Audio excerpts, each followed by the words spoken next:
Hi, this is Paul, and we're going to have kind of a free-for-all today about Synod. But first, I have a couple of other Christian Reformed ministers with me. David has been on the channel, and if you're curious about his backstory, we had a lovely Randos conversation. I'm going to have a Randos conversation with Nate coming up soon. Nate Van Dennen actually shares some New Jersey roots with me, and he's also one of the three moderators on CRC Voices, this little Christian Reformed listserv that some of you have migrated over to. And I just learned both of them were in seminary at the same time. They're both serving churches in Canada. I have a disproportionate number of Canadian pastors on my live stream and things. And in this little corner as well. I mean, Canada doesn't have that many people, but so David and Nate, well, let's start with you, Nate, because you've never had a Randall's conversation. Give us a little bit of introduction about who you are and why you're here. Well, let's see. As Paul said, David and I went to seminary together. Maybe insight into who I am comes from the fact that I studied philosophy and chemistry at Calvin, and I didn't really know which track I wanted to go on. And so then I went to Washington State, and I went to First CRC in Shoreline, and there was working in a research lab, actually a cancer research lab, where we were trying to use DNA vaccines to vaccinate mice against cancer. So something that maybe came into play a little later. But I did that. Taken down from YouTube like Jordan Peterson and that's right. Robert F. Kennedy Jr. No, we're not talking about vaccination. We're not talking about that. So I did that, and while I was doing that research, I was also leading a group we called Theology on Tap at one of the Seattle pubs, and there was a group of Calvin grads there, and we were talking about the fact that we weren't really Mark Driscoll Christians, but we also weren't like Seattle, has an Episcopalian high church feel there, and we weren't really that either. So where did we fit? And I realized how much I enjoyed my Tuesday night conversations way more than my lab work, and realized if I don't go to seminary, then I'll spend the rest of my life wondering if that's what I should have done. So drove back to Grand Rapids, and then became a pastor in the Christian Reformed Church in 2010. All right.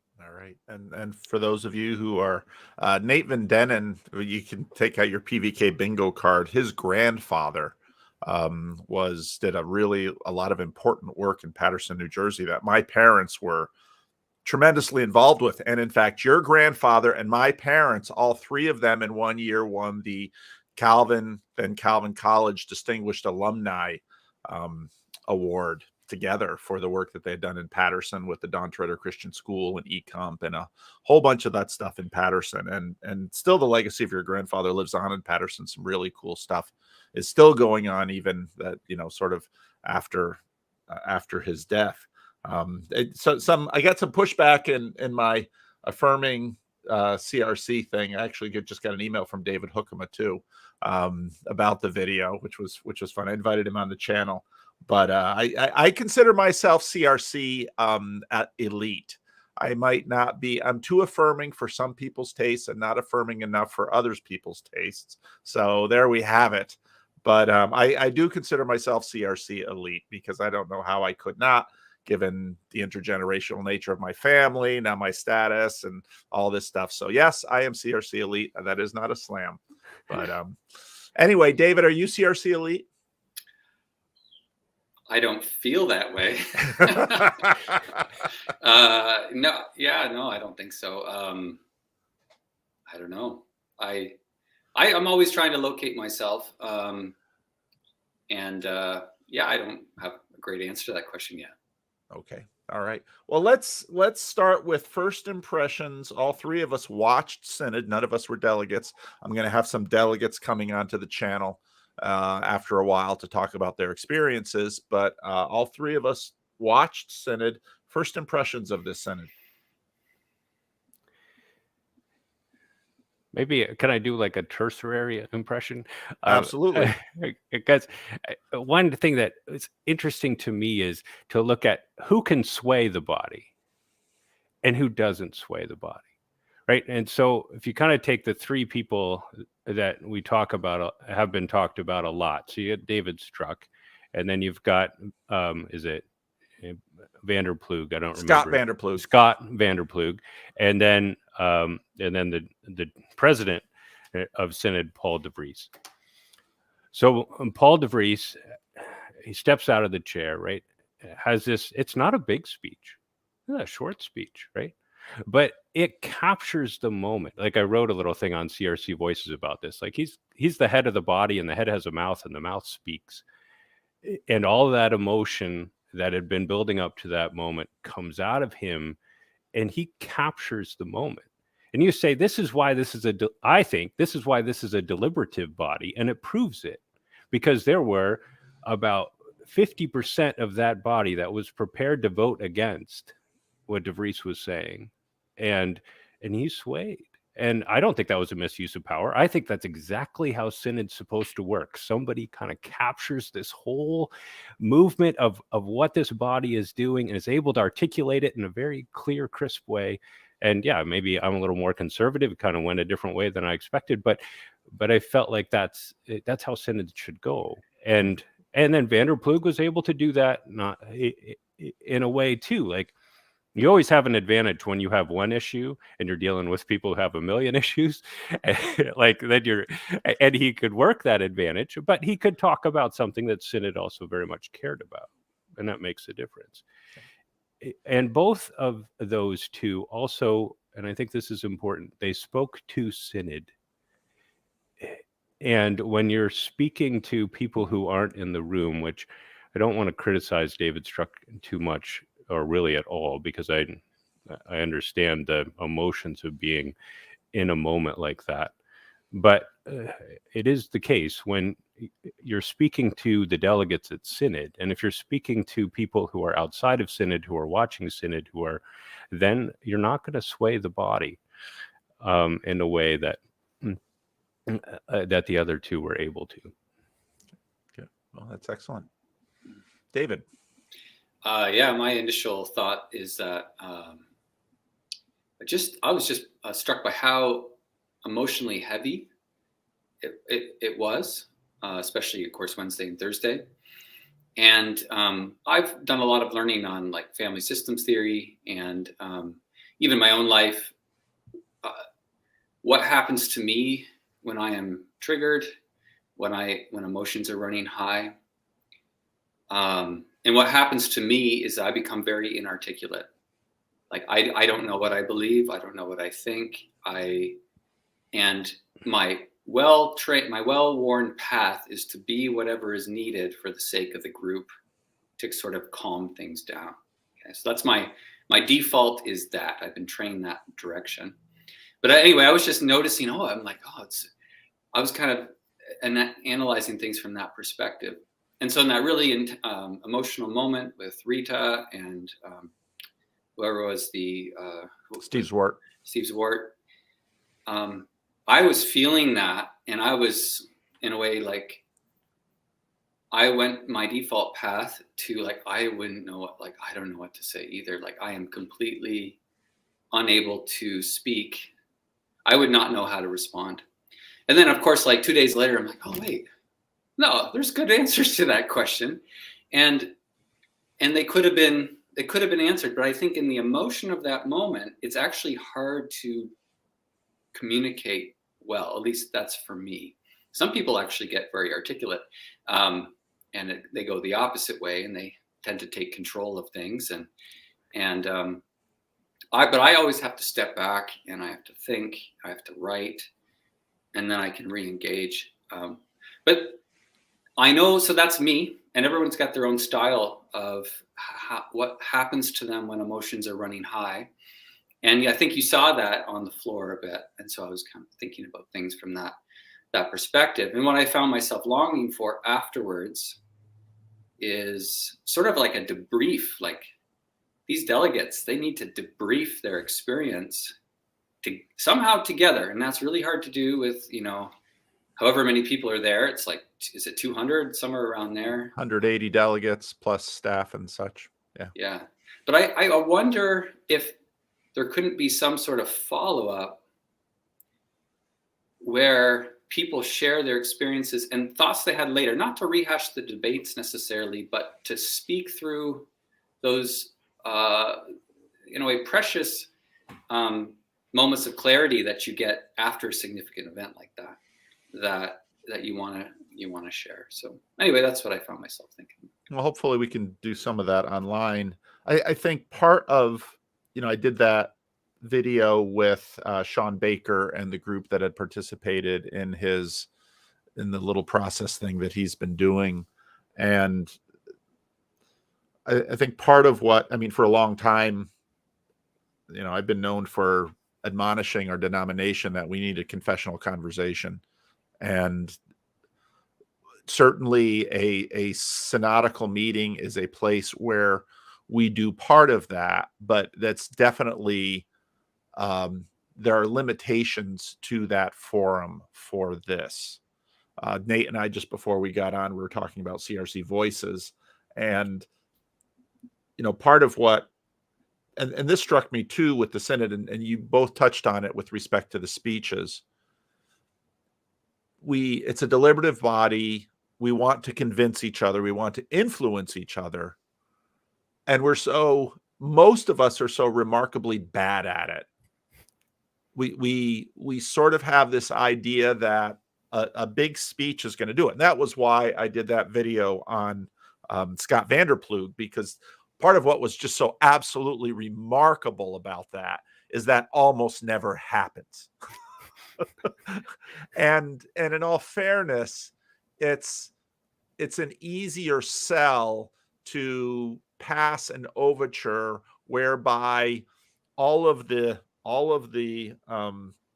everyone who's going to have to schlep the synodical business after synod, now you've given them all work, but nobody in the room, it's necessarily going to cost them anything, which is different, of course, from the same-sex marriage conversation, where many people on all three sides, whether they're for, against, or somewhere in the middle, it's going to impact all of them. So your observation about Dave Struck, and part of what again makes the CRC so connected is, of course, Dave Struck. He was in my sister's class at Eastern Christian. I ran cross country with him my freshman year. He's a long time pastor. He's pastored one church in West Michigan area for a very long time and done so successfully. So then, and Ryan Struck has been fairly visible because of this issue, and he has gone on to have, he's a producer at CNN. He's worked other things, fairly high profile journalism things. And, he had mentioned he had written that piece in the Reformed Journal just before Synod. So, part of the CRC is, and of course, Rita and Steve's moment on Wednesday night, that just came to the floor.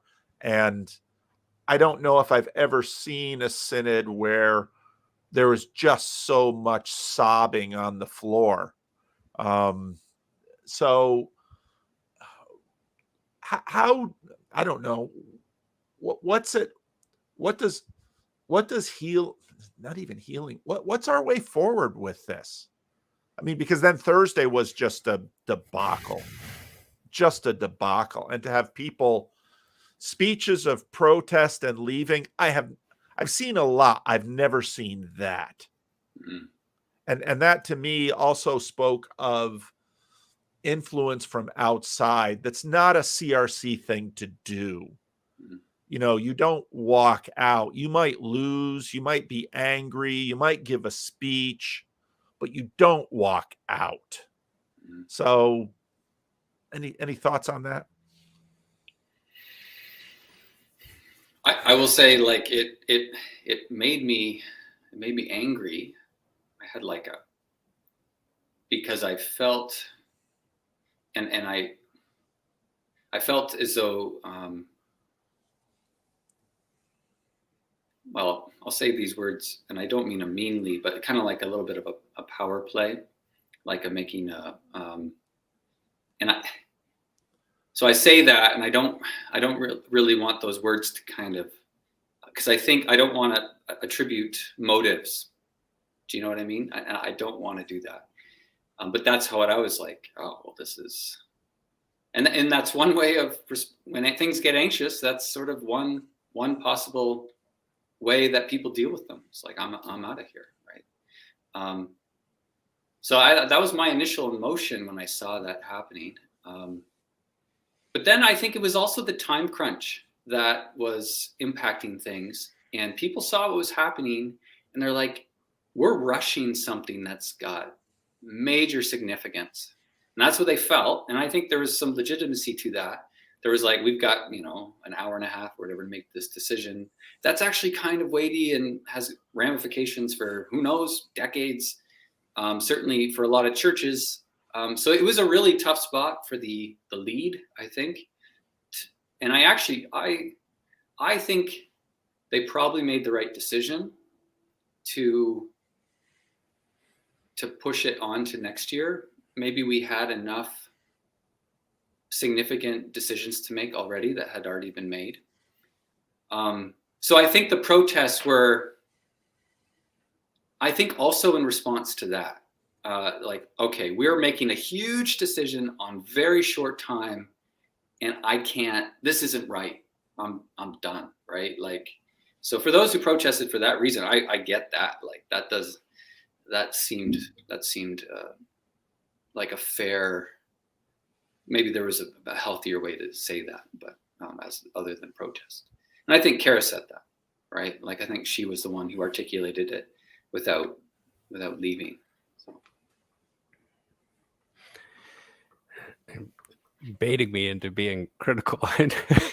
Well, not necessarily, but I mean, I feel like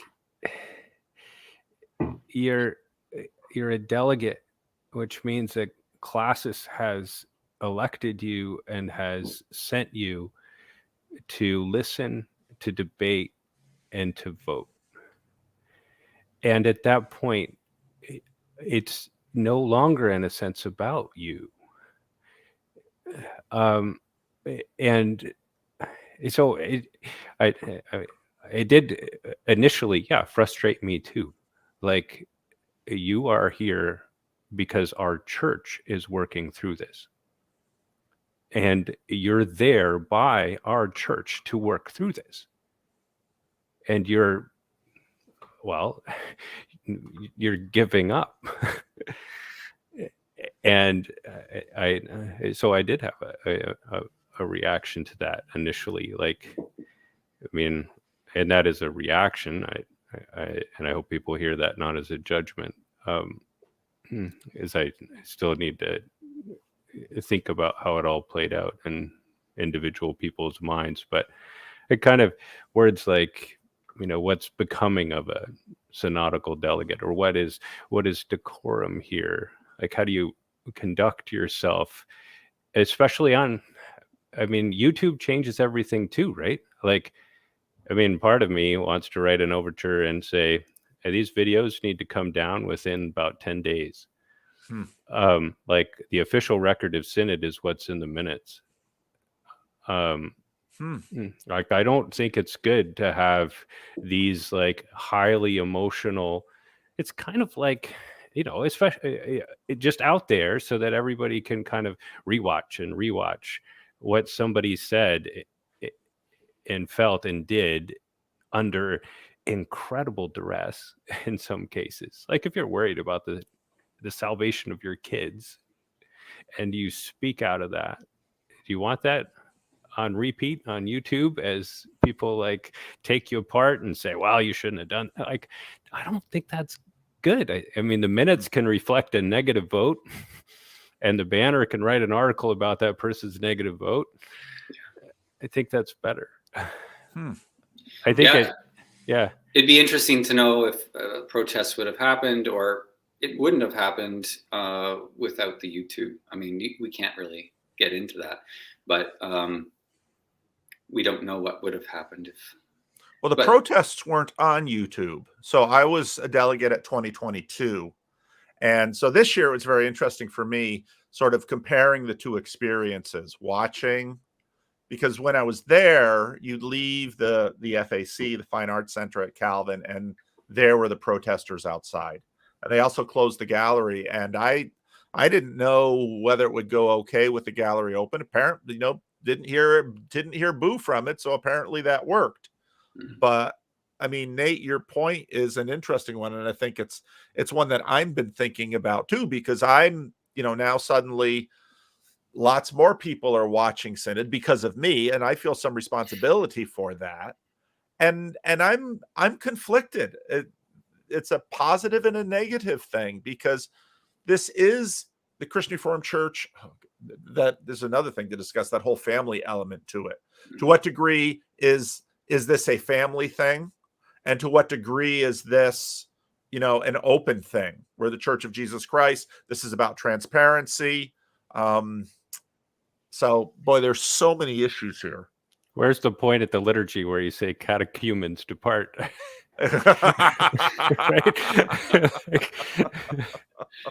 Yeah.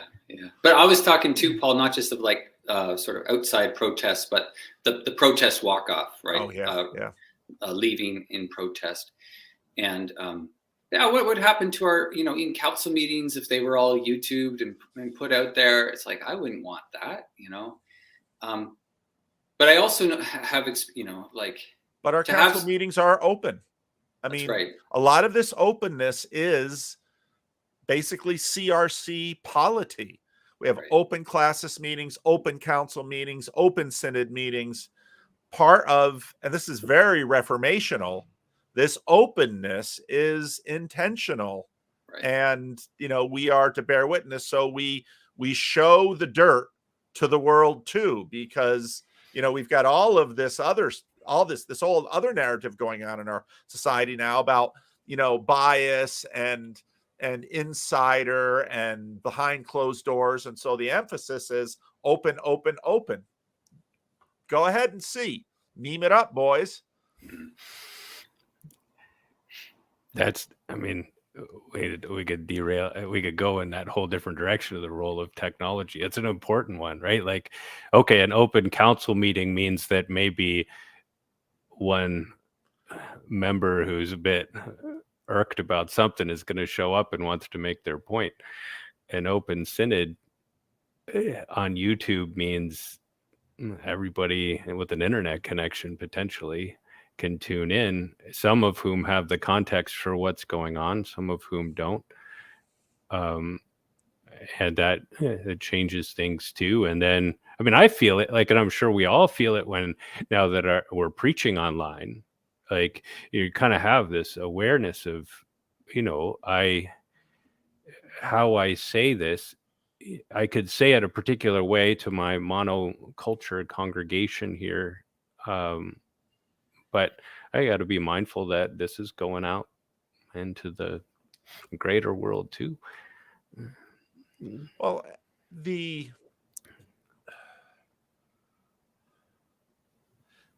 change that this, you're right about the context and the culture. One of the things that surprised me was how many people told me that they tuned into Neelan's worship service the Sunday after. Okay, so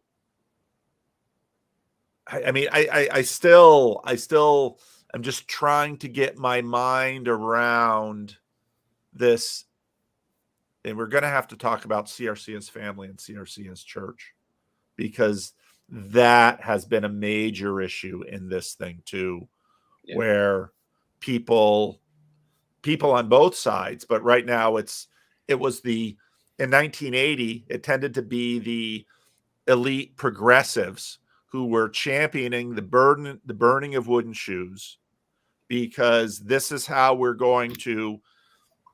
because that's just on the heels of the racial reconciliation movement, of course, which is the context that I grew up in. of we want to be a denomination that welcomes African Americans. Race in America in the 60s and 70s was black and white. It was not, brown, Asian, all over the map. And so you burn the wooden shoes so that you can be a welcoming and inclusive denomination. But the cry that goes out, especially Wednesday night, was, and I've heard this, we've seen this on CRC Voices, and we had a big discussion of this on CRC Voices. This is my family. And so it's David Hookema, Anthony Hookema's son, who writes in the RJ. And it's Paul Vanderklay, Stan Vanderklay, and Hiram Vanderklay's son and grandson, Barb Vanderklay's son. Stan and Barb stood up with Herb Van Denen, to receive the Calvin Distinguished Alumni Award, close to the years that I graduated. I mean, you hear it all the time. Church is a family. Well, in the sense of the Christian Reformed Church, yeah, we really take that seriously. I mean, we've got all of these blood ties. And then you've got Mo. Of course, Mo's been doing he's very much in this little corner. He's been doing chatting things. He's on Voices right now. A lot of people, I mean, one woman in my church has been here, over 40 years, probably now over 50 years. And every now and then she's an African-American woman. Every now and then you'll still hear her say something like their church. Mm-hmm. And, even though most of my counsel's African-American, significant, the leadership of the church is African-American. I mean, this church has been an extremely diverse church for a very, very long time. But, all you need is a trip down to Classis and Ripon. And even though, our classes would still be a majority Dutch last names, you've got significant Korean contingency. You've got other ethnic groups there. So, and so then you have the thing of, okay, do we keep this closed because this is family? Or, and is the internet actually public, or is it something else? We don't know how to answer these questions. Mm-hmm. I think on the Canadian side too, the family dynamic issue is also very tied to immigration for certainly the older folks. And the way that plays out, I think, which will make this issue really, really hard for the Canadian church, is that you tend to be very loyal to people who help you. And so I've got elderly people in my church that, hopped off the boat with nothing and end up in Holland Marsh area working in farms, for 25 cents a day or whatever. But they get a job and they get help and they start to get established. And you are like, I would be very loyal to people that help me too. But then all this gets connected up in the church world. And now we've got a divide about HSR and what kind of decisions to make. But meanwhile, there's people like, well, but those are the people that help me. I'm not going to leave them. And I'll be loyal. And a similar thing in my own family history with the passing of my grandfather when he was, in his mid 40s, and all my dad and his siblings were, in their teenage, 6 to teenage, right? And the church really stepped in to help them. And so comes time for women in office in the 90s. My dad's pretty conservative on that, but he's not going to leave the church.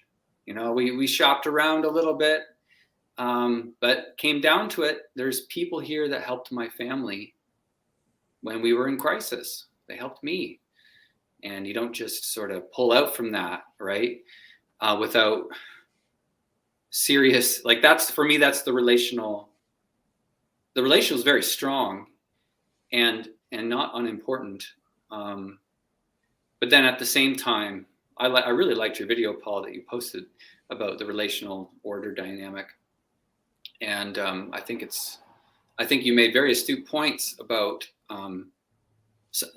the downside of only the relational without the order.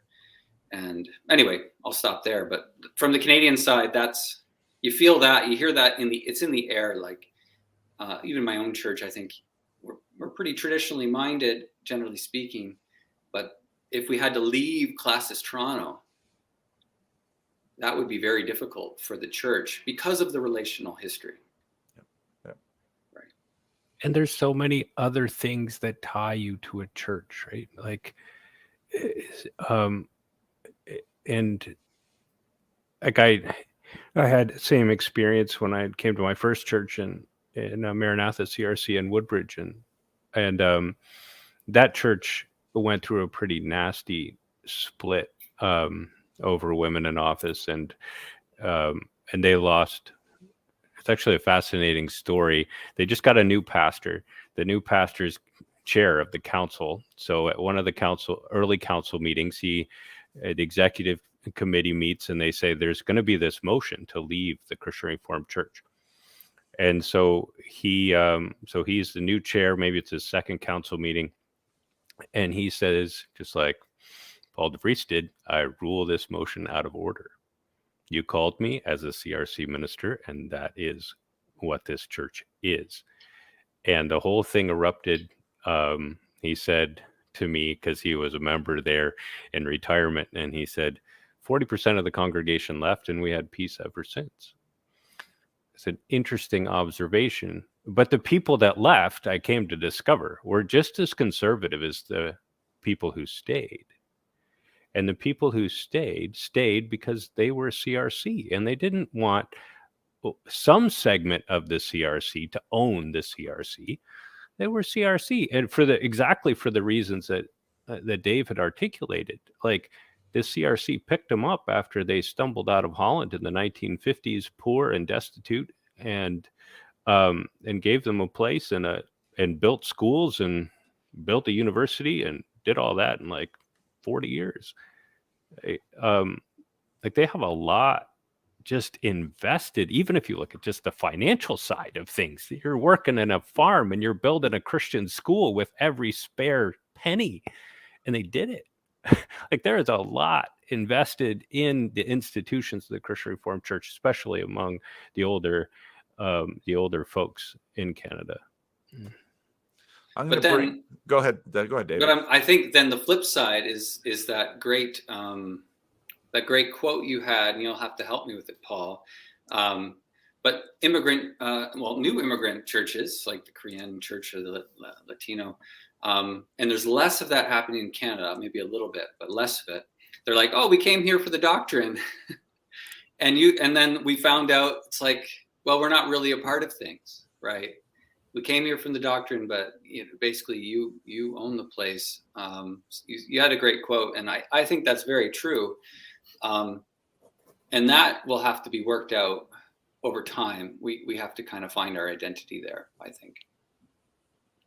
I'm bringing Sam in. I had invited a group of, we've got some of our regular corner folks here, and Sam, if you guys have watched the channel, you've probably met Sam. Sam has his own interesting story in inclusion and exclusion with respect to this issue, and inclusion and exclusion with respect to so Clay Leibel, in one of his peripatetic things, mentioned a creedal, and another CRC clergy said, no, this is a confessional conversation. This isn't a creedal conversation. Now with Sam, we bring in the creedal. We bring in the creedal level.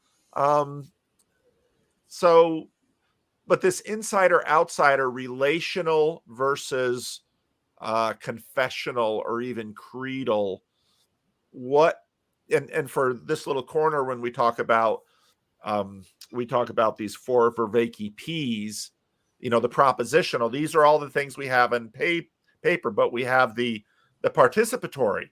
My grandfather, Hiram, in Owen Sound, Ontario, it's interesting listening to the stories from my aunt and my grandmother about taking that call to Canada, because my aunt and my grandmother did not want to go. They did not like it. They did not feel welcomed by Canada at all. They felt discriminated against. My aunt, especially in the school, was picked on by the other Canadian students. And then because my grandfather stayed there so long, he had trouble getting calls back to the United States because some people said, well, we're worried we're worried about his English, which he grew up in, Western Michigan. He spoke English, Dutch, and Frisian fluently. But so all of these layers, and Sam's story is interesting because Sam, of course, was part of his story. He was in the university, and Sam, being a biblical Unitarian, is always sort of, I mean, I think, Sam, in some ways you are culturally evangelical, but of course you're not creedally on the same page. And so you've been having creedal conversations with evangelical churches for a very long time. And it's always strangely intertwined with the sexuality and marriage question. Like, basically, I cannot tell you the number of times where I've explained to pastor, clergy, or some other important church person for the first time what I believe and don't believe regarding Christology. And like, one of the first things they say, well, that would be like believing in same-sex marriage or something like that. And it's like, what it's not just once. So this connection happens so many times that there has to be something going on. And my story from the university, I don't expect everyone to remember this, but before I got pushed out of my Christian fellowship at the university, what happened is that the university was trying to push out a Christian fellowship for not allowing a person in a same-sex relationship to be the president of their Christian fellowship. And so a Christian fellowship at the university, the leader came out as gay, took a boyfriend, and the Christian fellowship was like, okay, you can keep attending, but you can't be the president anymore because of that. And then that caused a firestorm on campus. And that firestorm on campus then brought more attention to the creeds within the other Christian fellowships, which then rooted me out. And there is a strange number of times where people who will vote me out of a church or out of a fellowship then later turn out to be gay, and then come to me later and say, Sam, I'm so sorry that I voted against you. Oh, by the way, here's my new lifestyle thing. And I do not, for the life of me, fully understand what the connection is between my non-Trinitarian stance and the same-sex marriage question is, other than things that we must believe in or something like that. But it's really weird. And like, I'm watching the CRC thing as a very curious outsider. And at the same time, I'm being pushed out of my current church for Christology stuff. And it's like, why, what am I, like, God, what are you trying to tell me? I don't quite get this. And so I don't know where I'm going with that comment. Your secret sacred self is gay. Somehow, I don't think that's it. I'm happily married with 3 children. So but something's going on, and I don't know what it is. This is really interesting, Sam. My name's Nate, by the way. You can see that, but we've never met. What's really interesting is because I had made some notes here when I got the email about what do I want to talk about with Paul on this talk. And one of the things Paul keeps saying is this is a confessional conversation. And then there was also kind of a comment at one of the classes meetings I was at that was about how, all we're talking about is love. And so this shouldn't really rise to the level of deep theological conversation. It's 2 people who find companionship. That's what we're talking about. So I was thinking about that, and I thought, well, if you look at the history of the church, the first thing the church, at least that had to talk about was who is God. And you arrived with either the doctrine of the Trinity or that Arian position. And then the next thing was, well, who is Jesus? And so then you arrive at the Nestorian position, and versus the Chalcedonian tradition. And Nestorius has a lot of influence in the East, which we don't hear too much about. But anyway, then you get the Reformation, and now we're going to talk about what is the church, and we're going to talk about what is the tradition of the church. We're going to talk about scripture. And, here we are 500 years later from the Reformation, and the key question is, what does it mean to be human? Like, I think this is a creedal confessional moment, because it's not just us who are talking about this, and it's not just in the realm of human sexuality that we're talking about it. We're on the verge of transforming our species through technology into something that's not human. Like this fundamental question of what does it mean to be made in the image of God? What is it, if you're a Chalcedonian Christian, what does it mean to say that Jesus is fully man? Is the question of the time. And so, yeah, sometimes it does come down to one iota, as it did in the Trinitarian discussions. Like, it gets that fine-tuned as this plays out. But I think this is as significant of a moment when we try to understand what does it mean to be human as the Trinitarian conversations of what is it, who is and what is the nature of God. Mm-hmm. And another thing that's interesting, like, as I'm currently going through like my third process of getting pushed, elbowed gently or harshly out of a church or fellowship, which maybe at some point 3 strikes I'm out, and I should just learn from the process. Sam's standing outside the church with all the gays that are kicked out. Yeah, and being like, I'm not quite sure what we have in common, but they seem to think we do. And the thing that I keep saying is like, look, I feel like I belong here. Before you knew what I believed, you had no problem with me. And I, by some way or another, this time it happened to be my YouTube channel, so that's slightly my fault. But you found out about my beliefs, and now you have a problem with me, but I haven't changed. So why did you think that I wasn't a problem before you knew my innermost convictions? And why do you think I'm a problem now that you know some of my convictions on these things? Because I feel like I was participating in the spirit of the church just fine, and you seem to think so too. So that's one of my questions. Like, Luke is trying to say that I'm a confessionalist.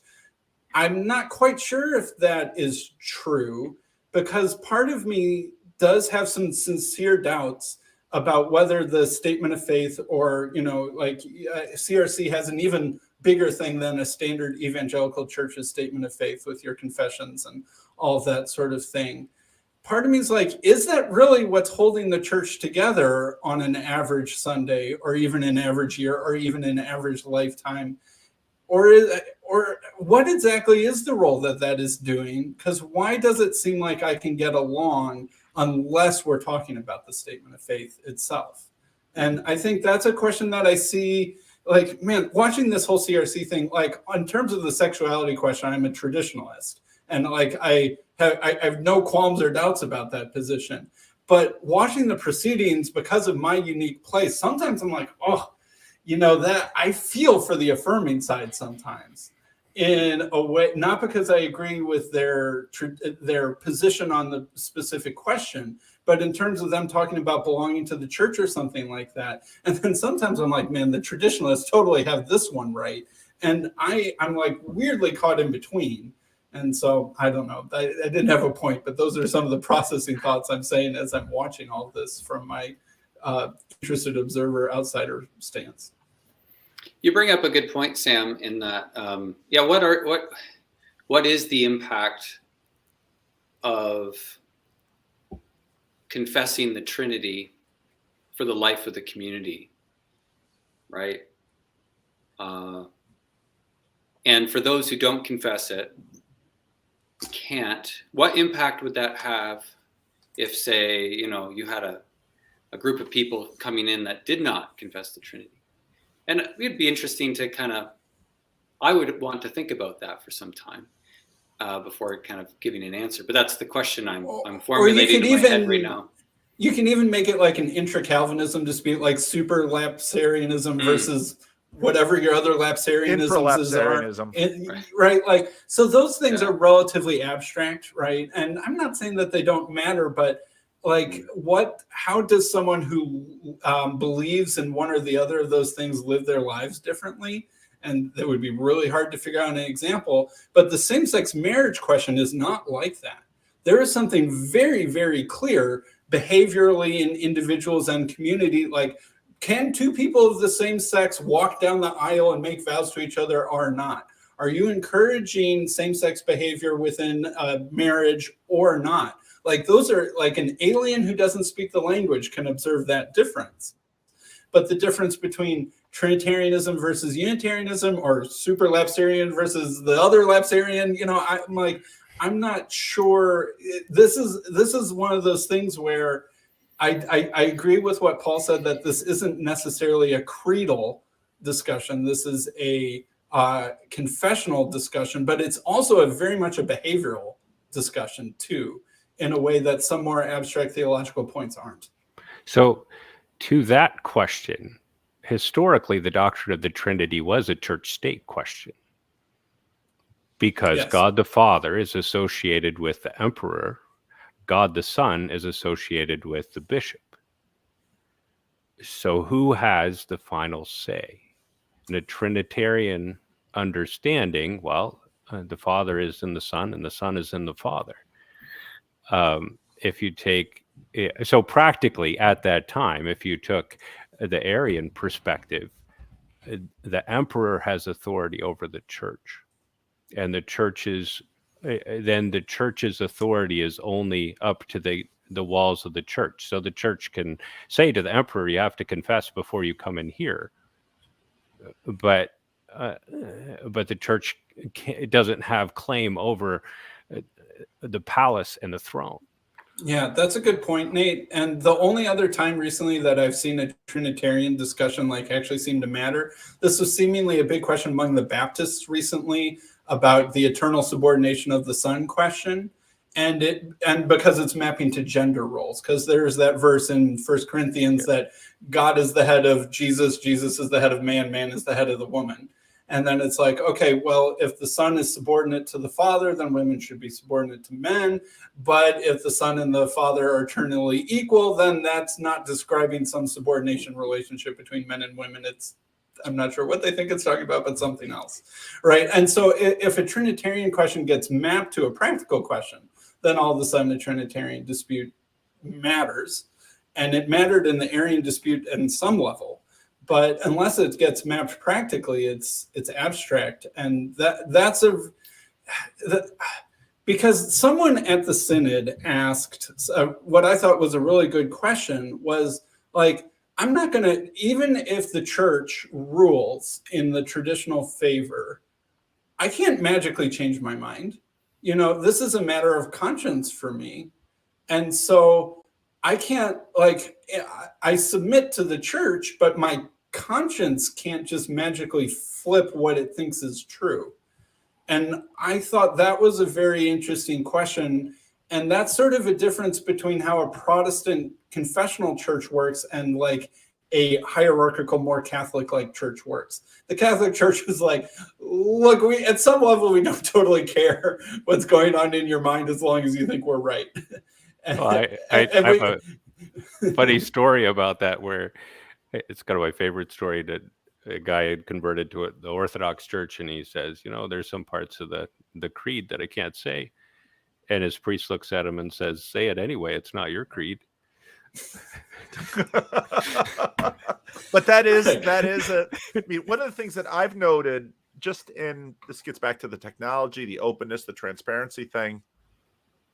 Watching Mo and Hank, and Mo and Hank are both part of Sam's whatever they call their little section of this little corner in Chicago.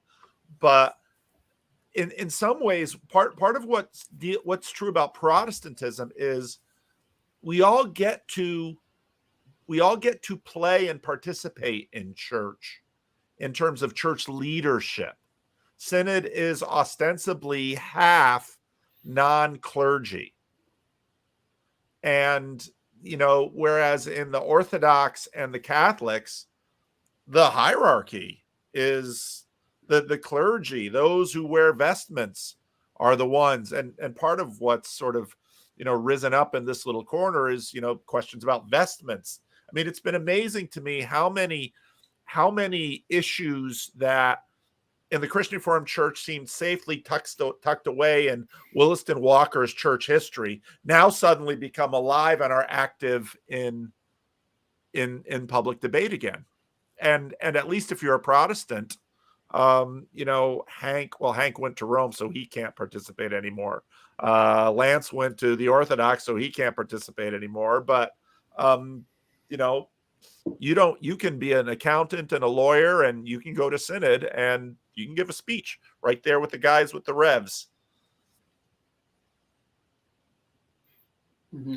Yeah, I mean, I will say, like, and I said this last time we talked, Paul, is I'm starting to feel there's a part of me that's like uncomfortable with that, and I've got to work that through. Uncomfortable with what? Just like the level of lay participation. Yeah, I mean, I don't want to be against lay participation, but I feel like when it comes to he says deciding, sheepishly to his next council meeting, surrounded by them. Yeah. What I don't like is the sense that, like, this just comes down to a vote by the majority, and the majority wins, and like that's how we discern truth. That's sort of. And part of me is just like, we need a father figure. And I suppose what we saw, say, in Paul de Vries is that, right? He was in that moment, but he doesn't have the vestment. He just has his voice, but it moves, right? It has influence and impact. But I know on the flip side that there's all kinds of troubles with the hierarchy. And I've thought that through too, and that could really get bad, especially when it becomes like status or people looking for power. But I feel the like, oh man, like I'm hearing speeches and I'm thinking, we need someone wise to speak into this and cut through some of the noise. Anyway, that's what I'm feeling when I stand back and look at it. So Jacob Federecci, how would we describe Jacob to non-watchers? He said, well, it was remarkable in one of these conversations. He says, well, the problem with the Christian Reformed Church is essentially what he's saying is you don't have bishops, which is sort of your point, where we do have bishops, but our bishops tend to be people who have been in the classis a long time, have built up credibility. They don't have any positional standing greater than anyone else, but their voice carries more because of their reputation. And they may or may not be at synod. Well, that was another thing that Jacob brought up too, because somebody asked. It's been amazing watching people watch synod from the outside, because someone asked basically, who are these people on the floor? Are these like the brightest and the best of the Christian Reformed Church? And the answer was, no, these are the randos of the Christian Reformed Church. And again, in our culture, that sort of goes both ways, because, we've got a lot of Thomas Jefferson in our cultural formation here. Thomas Jefferson had a lot of radical Reformation in him too. And the Thomas Jefferson got his ideas from radical Protestantism, not vice versa. The idea that really the ultimate authority is basically the Holy Spirit in an individual person, and that authority needs to bubble up from collective agreement on that, as opposed to, like, I'm not saying that the Catholics and Orthodox don't think that individuals have the Holy Spirit, but basically their spirit of leadership is something that Jesus gave to Peter and apostles, and then they give like a top-down chain from that's continuing into the present, whereas we view leadership as inherently built into the power of individuals that then can lift someone up to speak on behalf of individuals. And that's really, I think, the difference between those two approaches. And I'm not saying that there are pitfalls in either direction, but I much prefer the pitfalls in the direction of democracy than, it's like, if you think that you're going to get some super wise, omnibenevolent person in charge just by virtue of some sort of power that tends not to be the way it works. Well, It's not like the Pope has always been the brightest and best of Roman Catholicism. Just saying it. And yet Calvin burned Servetus. Yeah. What do you think, Paul? Like, what's your thought on that? On the, well, I can't even remember the question now, but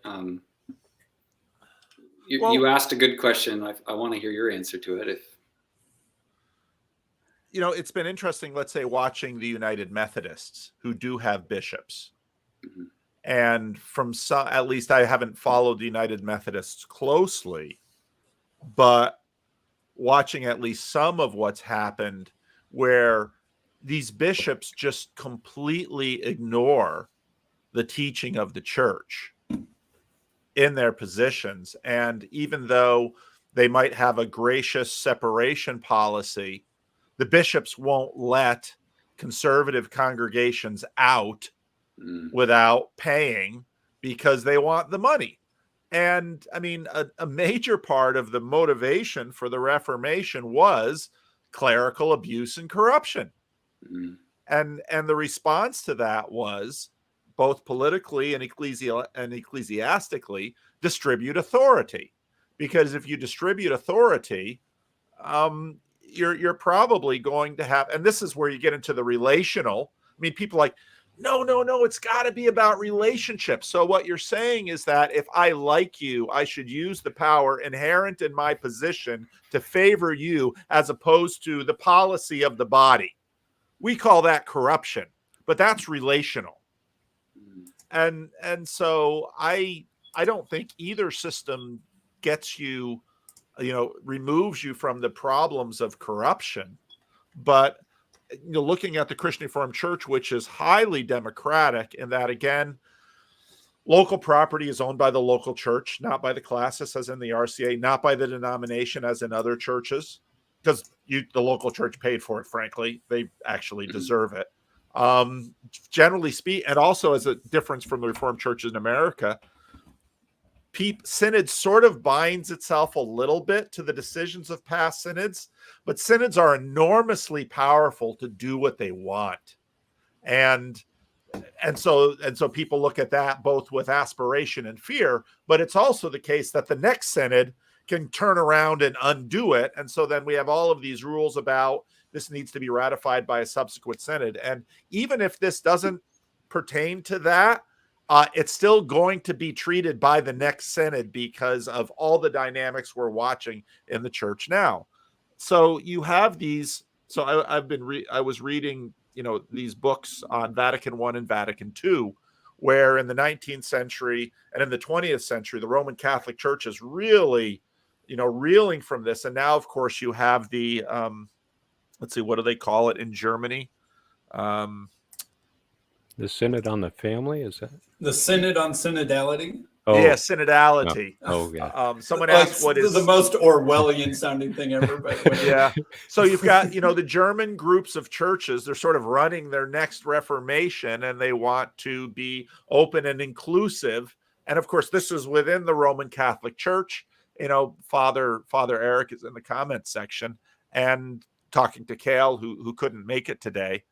But, when I talk to Roman Catholics, they're like, yeah, we have all of this hierarchy and top down and everything. But at the same time, you've got Richard Rohr and James Martin out there that can say seemingly whatever the heck they want to with absolutely no consequences. And in the Democratic Christian Reformed Church, Neal and Avenue is under the gun for their lesbian deacon.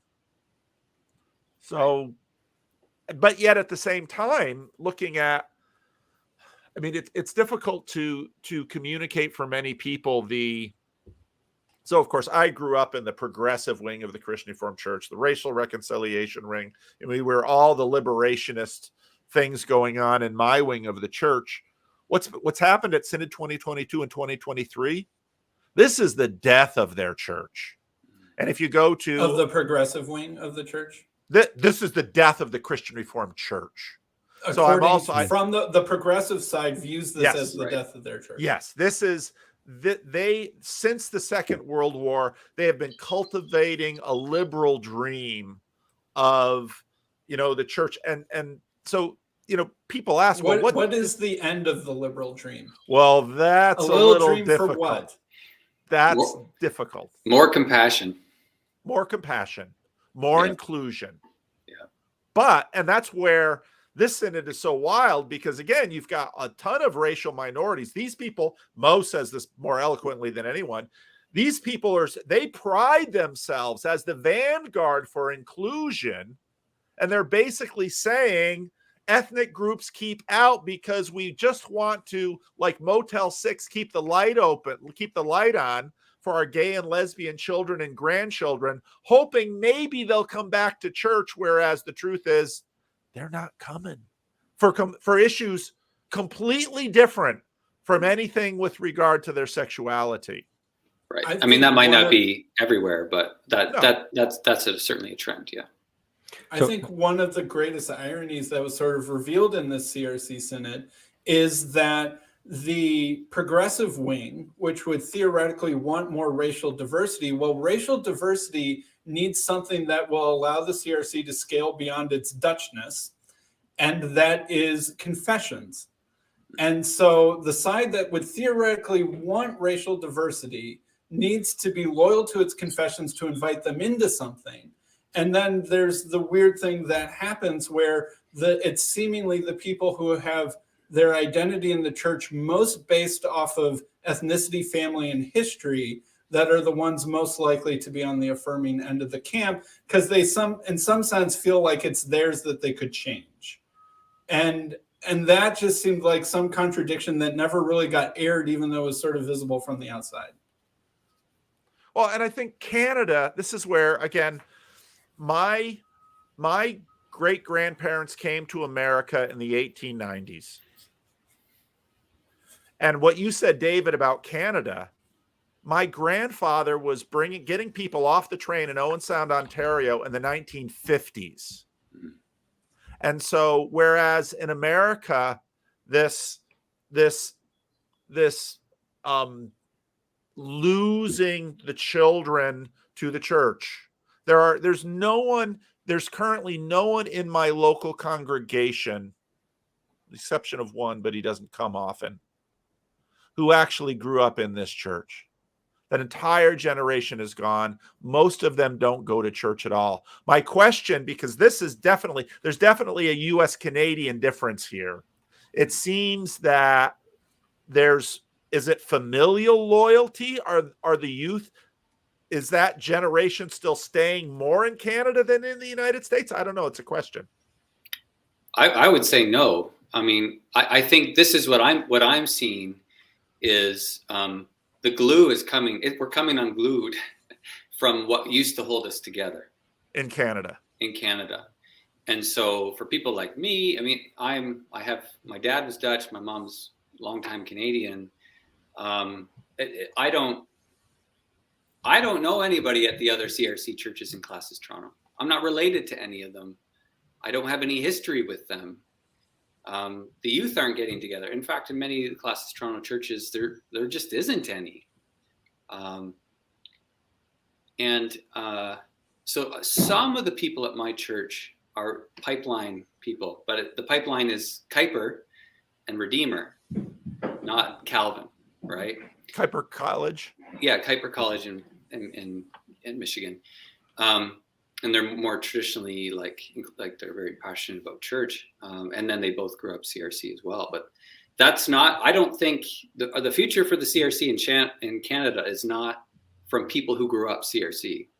I just don't see the next generation taking hold, at least not in my area. But then again, the next generation can't afford to live in my area. Like no one can afford to live here. So they're all moving away. Yeah. Which is New Jersey, San Francisco, Los Angeles, Chicago to a degree. You guys got all that land up there. We're still pretty affordable. You know, our state government does its best to scare people away, so to keep prices down. So that's nice. But I will say it'll be interesting to see what the next 30 years brings, and and what will re-glue us together, if anything. Well, what's your take on this, Nate? I'm in a, like, Snapper talks about these, and David Snapper talks about these bubbles, or circles, and I'm definitely in one. Like, so Chatham has 3 CRC churches in town of a population of about 100,000, and then we've got another 3 CRC churches that are just on the outskirts of town. There's a Christian school and high school here. There is so within Chatham, there's a lot of families who are connected. There's a lot of, like, there's still a lot of pressure to go to church that doesn't, I think, exist in other places. People kind of go to they do kind of circulate around. Sometimes it's the Alliance Church that's like has the kids programs and is the go-to, and now it's the Baptist church in town where there's probably has just a whole bunch of former CRCs who are kind of keeping that place up and kicking.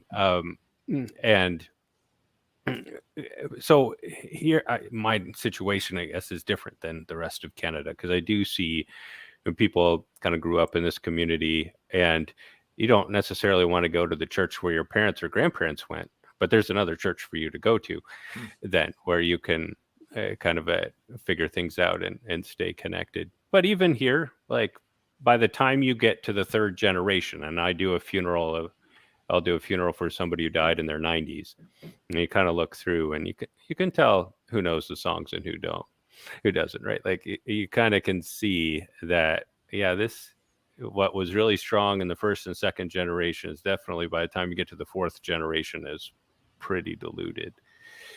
And I think going forward, I'd expect that growth in the CRC in Canada is going to be similar, where you've got church in Toronto that's like exploding with Iranian immigrants. You probably maybe come across that information. And this was my experience in Woodbridge, which is north of Toronto. We were picking up 1st generation immigrants from all over the world who found the CRC liturgy, the CRC kind of very similar to the Protestant churches that they attended wherever they were from. And so at one point there were 14 first languages of a congregation of just over 100. So wow. But the people who started that church and had the big split, and like, they were starting to dwindle, in part because you got to have $1.5 million if you want to live in the neighborhood around that church. That's just, it's just how it is. Well, I think class in the Christian Reformed Church is very much a part of this. So my impression is that some people thought it a smear. I don't mean it a smear. The affirming elite of the Christian Reformed Church, class-wise, tend to be laptop class. I mean, Ryan Struck is a producer at CNN. The pattern in the Christian Reformed Church has been get a great education at Calvin College, very much mainstream out into the business, intellectual life, where at this point, or the academy, the celebrities in the Christian Reformed Church of the post-World War II era tended to be the ones on stage: Alvin Plantinga, Nick Waltersdorf, George Marsden, Richard Mao, tended to be academic, tended to rise in business, tended to rise in law, medicine, all of these things. And for that particular group of people, an affirming stance is table stakes. June is Pride Month. And, it's like you're the Obamas. You might live like a Puritan, but you're going to show up. I mean, it's basically what's left of the main line. You're going to show up and be open and inclusive, and that's going to be your public posture. And sounds a lot like Jews. Yeah. I mean, you Dutch people are kind of similar to Jews. That's the comparison. If you ain't Dutch, you ain't much. Yeah. Yep. And so what's happening in the Christian Reformed Church now is also that, okay, you've got these immigrant populations coming in from more traditional societies, very passionate about this position. the Christian Reformed Church has lost New Jersey, Wyoming, Michigan, a lot of blue-collar communities, Whitensville, Massachusetts to a degree too, a lot of blue-collar communities from immigrants. These people have sort of migrated off into the evangelical woodwork. And so, the complaint, getting back to sort of the leadership question, when I read Calvin and comment on this, and again, this is an absolute catastrophe for them, because this is the destruction of the post-World War II vision of CRC immigrants getting a great education at Calvin College, going out into the world, making good incomes, and those incomes will continue to feed the communities. And they have, but now we have a posture on this culture war issue that actually makes us persona non grata. And of course, Trump and Jesus and John Wayne are right around the corner, because that's the broad brush it's painted with. And so that's where the Abide group with Lloyd Hemstreet, who was on who's been on my channel and on the channel, it's their fault, and it's the fault of the neo-Puritans. So that's the way it's playing. But then there's no small amount of class condescension that is underneath that accusation. You very much, nobody said it, but you wouldn't be surprised to have the Reformed Journal write about the deplorables. I think it's yes. I'm nodding my head. I'm like, I totally, I get that. But I'm not the elite, right? Not like me. Right. Yeah, I don't have generational ministers in my background. I'm blue collar. Sometimes I feel like I should be working in the trades. Probably. Anyway, I won't go that direction. But I think when I hear you talk this way, Paul, sometimes I'm like, I think he's might be brushing with too broad of a brushstroke there. Although I do think there's truth in what way? That. Well, for instance, a while ago, you talked about the impact of Synod's decision on, say, churches in Grand Rapids East. And you made the comment that these people won't go against their children and grandchildren. Something to that effect. They will not kick their children and grandchildren out of the church. They don't want to have this close the door on them. Yeah. This won't kick them out because they're not in it. But what one of the things that came to my mind there was, I think more people in those churches have had to make hard decisions in their life about following Jesus or pleasing their children. And I think tough decisions have been made along the way where they haven't just necessarily are bowing to the next generation or children. I think, and you can paint with a broad brushstroke, but you start to hear stories and you're like, people have made a lot of sacrifices to follow after Christ. And so I don't like broad brushstrokes, but I hear that, I think the story is more complex on the ground. And I think you'd be surprised how many parents have had to make hard decisions with their children based on their trying to follow Christ, as best they can. So I don't know. I think it's true. I think it's fair. Here's a question I have for you, CRC folks.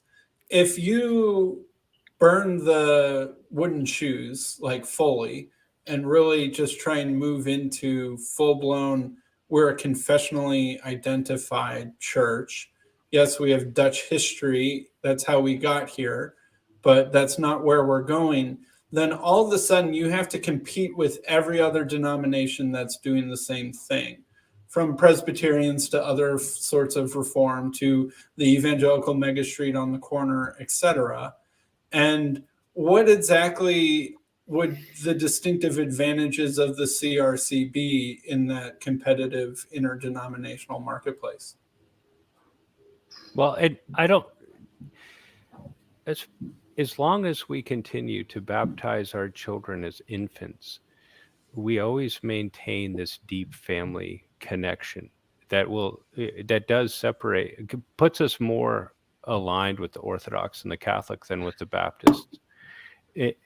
And that's, and so, there's a whole lot of Baptists in our Christian school, but they don't quite understand. This kind of gets to where does theology hit the rubber hit the road, like we were talking about earlier, right? Like when you believe that your children are Christian, so you've baptized them and you're going to raise them in the faith so they understand how to live as Christians, you establish a school. And then we'll get a Baptist preacher who will come in and he'll do an altar call at chapel. And my daughter will come home and she'll say, we already know this stuff. Like, why don't, like, you need to water the seed is what she said, which I thought was a really brilliant thing to say. Like you need to, like, I'm going to chapel so you could like water the seed, right? Like the seed's already been planted. Like you don't need to tell me to believe in Jesus yet again. You see this tension, but I think like it's a kind of when we relate to other denominations, in a sense, what we are offering is also the thing that is causing us all this pain. We're offering the fact that you become a part of this family, and so do your children, and some of those children might be gay. And this is if we're like believers baptism, then it's easier, right? Like you believe with us, you believe what we believe, then you're in and you make the decision. But we're saying, no, you were baptized in this church. We raised you. We taught you. And now you're having this deep struggle over your identity. And we made a vow when you were baptized to walk with you through that. Like we are deeply tied to these, especially people like Ryan Struck, who was obviously baptized in the Christian Reformed Church. We can't just say, well, now you disagree with us and we disagree with you. Like the bond is deep, and other people I think are attracted to that in a sense. Like you're part of this, and once you're part of it, like you are part of it, and that transcends in culture, and in some, you kind of see, where does the Christian Reformed Church take off? It takes off in Nigeria. Presbyterianism takes off in South Korea. What do the Dutch and the Nigerians and the South Koreans have in common? I don't know, but they seem to have this like sense of election, sense of like God's sovereignty, sense of, these things that come through and mark how we think about things. And made the connection, like my dad used to say, the CRC, they're Christian Jews, but it's kind of true, right? Like we have a strong view of election, which is like the chosen people of God. That's anyway, rambling on a bit. And Sam, I would say that's a really good question. And up here in Canada, that will be what we'll wrestle with over the next, we're wrestling with it right now, but we don't know how to articulate it. So how do we market ourselves, I guess, in an era where you can't rely on the glue that once held us together and caused us to grow and flourish?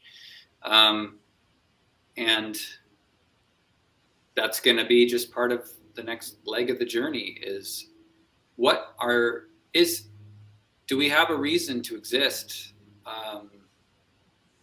And what is that reason? And how do we communicate that to people? And I feel the crisis of that, because I have trouble articulating that myself. I really actually I have to sit down and write, because that's the only way it'll happen for me. But I think it's a really important question. That question's been asked again and again in Christian Reformed history, and it keeps getting revisited. Because the church was founded by a group of people who immigrated from the Netherlands, and they didn't articulate it, but they wanted church. They wanted something of the home country back in America, and then later in Canada. And of course, the First World War forced them to start doing church in English, because the stupid Americans couldn't differentiate Dutch from Deutsch, and everybody hated Germans during the First World War. And of course, the Second World War drafted an entire generation of youth and sent them out shoulder to shoulder in the military. And over in the military, it used to be it was just our thing. Suddenly they go to the military and discover we're sort of like everyone else. We should participate in these broader conversations. So then after the Second World War, the church begins lowering its walls, different ways in different places. Then during the racial reconciliation era, our Dutchness is sort of bigotry. And so now, I mean, Nate's grandfather and my parents founded ECUMP, Ecumenical Committee for Urban Ministry in Patterson. And they start out basically, we have these Christian schools, and the Dutchmen are getting wealthier and moving to the further suburbs. And I'm just gonna mute you quick, or you can mute yourself. Oh, you're fine, David. Okay. And then the African Americans moved into the old neighborhoods. And I mean, that was Nealon's thing. I was challenged in one place that Len Vandesy challenged me on Voice. He says, hey, wait a minute. Nealand Avenue, Bates Street, all these churches in Grand Rapids, they were down for racial reconciliation, and they worked really hard at it. And fair enough. That was Patterson. That was Sacramento Church. And so ECUMP, Herb Van Dennen, Nate's grandfather, my parents, we're going to do the Christian Reform thing, and we are going to raise money so little black boys and girls from the inner city in Passaic County and Patterson can go to Christian school. And we're going to try and keep the Christian schools that are still geographically located in the neighborhood functioning, but now they'll have little black boys and girls in with some of the Dutch kids that haven't moved out to Wyckoff. And I mean, this has been my story. But the immigration with each successive generation, now then, of course, with radio and then television and the internet, all of the formation is done out in public. Whereas I don't know any denomination that has been more focused on the formation of their children by their confessional identity than the Christian Reformed Church. We wanted to have them within our walls, cradle to grave. You're baptized in the Christian Reformed Church. You go to a Christian day school. You go to Calvin College, now Calvin University. You might get your PhD somewhere else, but then we're going to establish Christian Reformed churches wherever our people go to in North America, so they can have their church there and their children can be there. And then they go back to Calvin College or to Redeemer. I mean, this has been the Christian Reformed plan. And the truth is, since the 1980s, it's all been breaking down. We've been assimilating. And so now this vast network of Christian schools, the school I went to in northern New Jersey, besides Peter Kreeft, all of the distinguished alumni work in the entertainment business, including the Jonas Brothers. I will tell you, the graduating class of 1981 of Eastern Christian had nobody like the Jonas Brothers. Nobody. And in that sense, those schools have already made the transformation. Calvin is struggling. Dort is thriving as a conservative alternative. I mean, this is where we're at.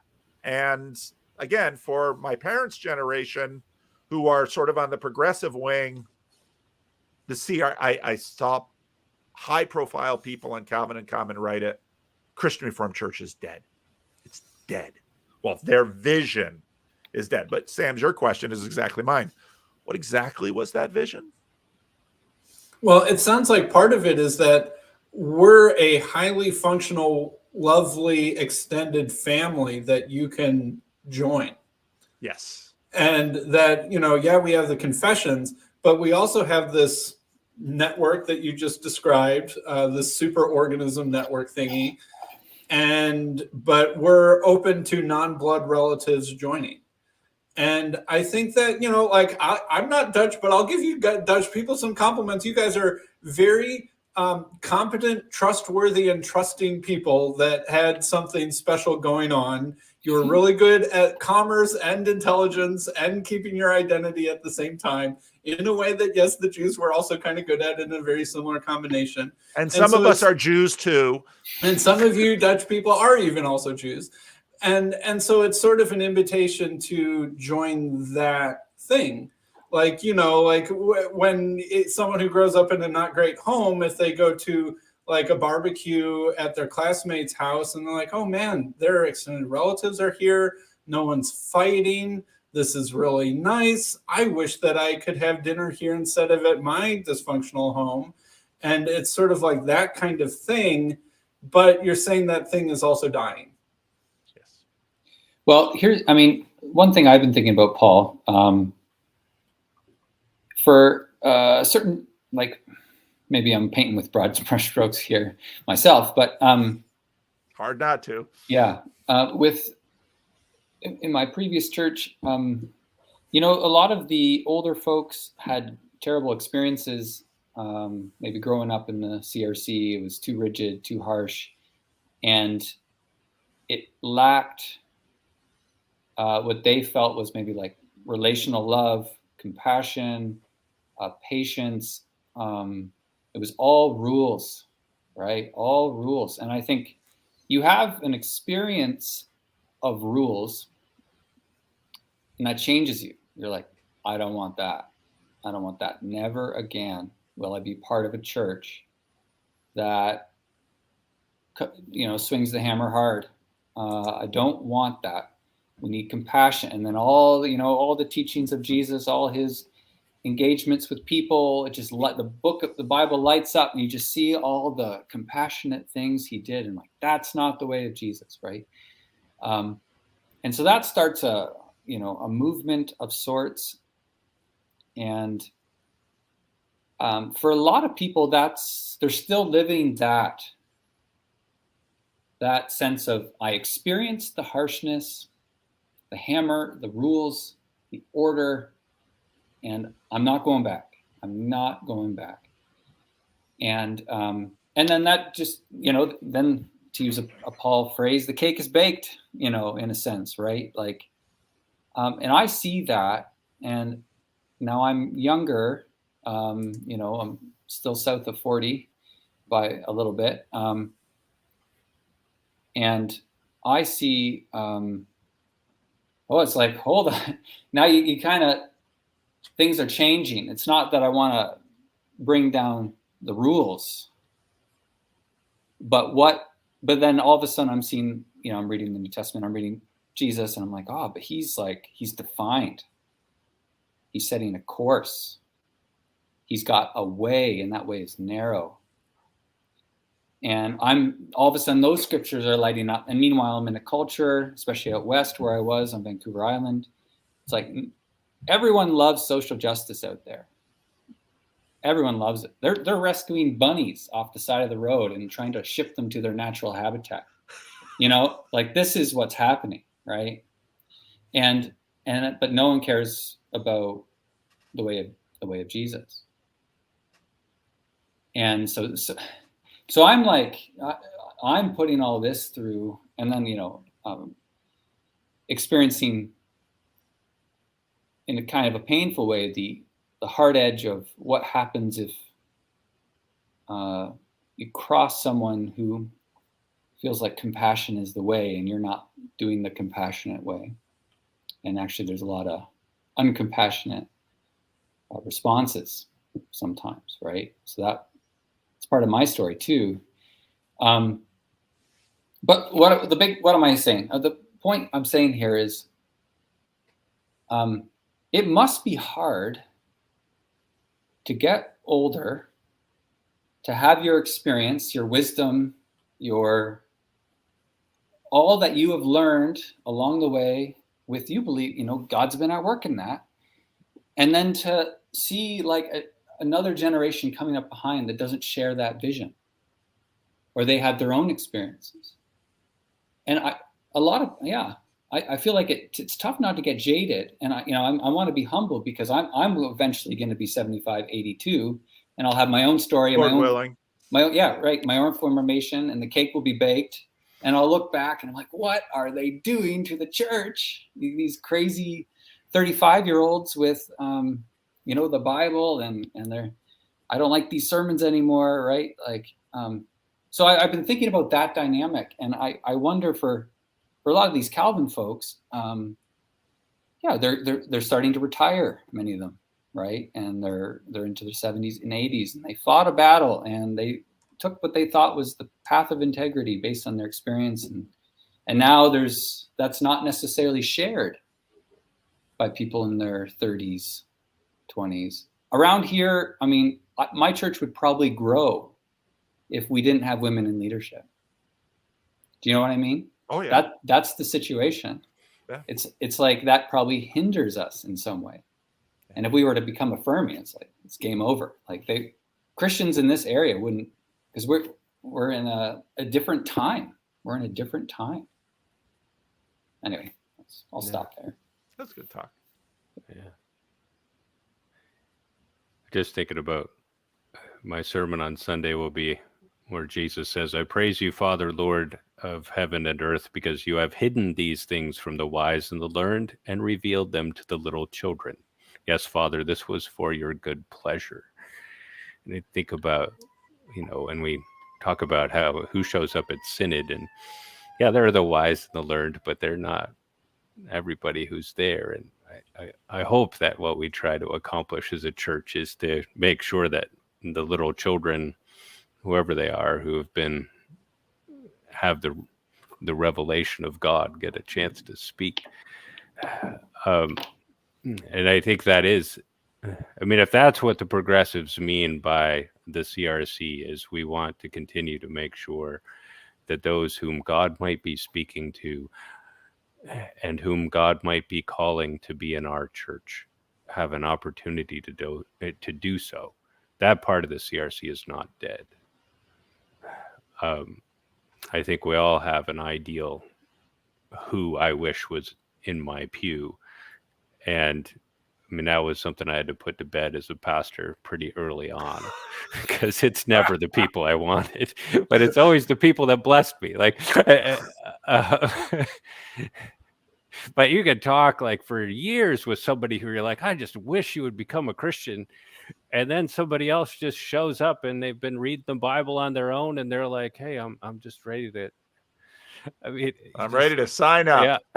Tell me what I got to believe. I'll do it. Right. Oh, it's true. It's true. Well, I mean, go ahead. No, just one other piece is so my grandfather and my grandmother on the Van Dennen side were deeply enmeshed in the Christian Reformed Church. My mother's side, the Houseward side, John Adrian Houseward was a pastor in the Christian Reformed Church, and one of the few CRC pastors that I know of who was a member of the NAACP.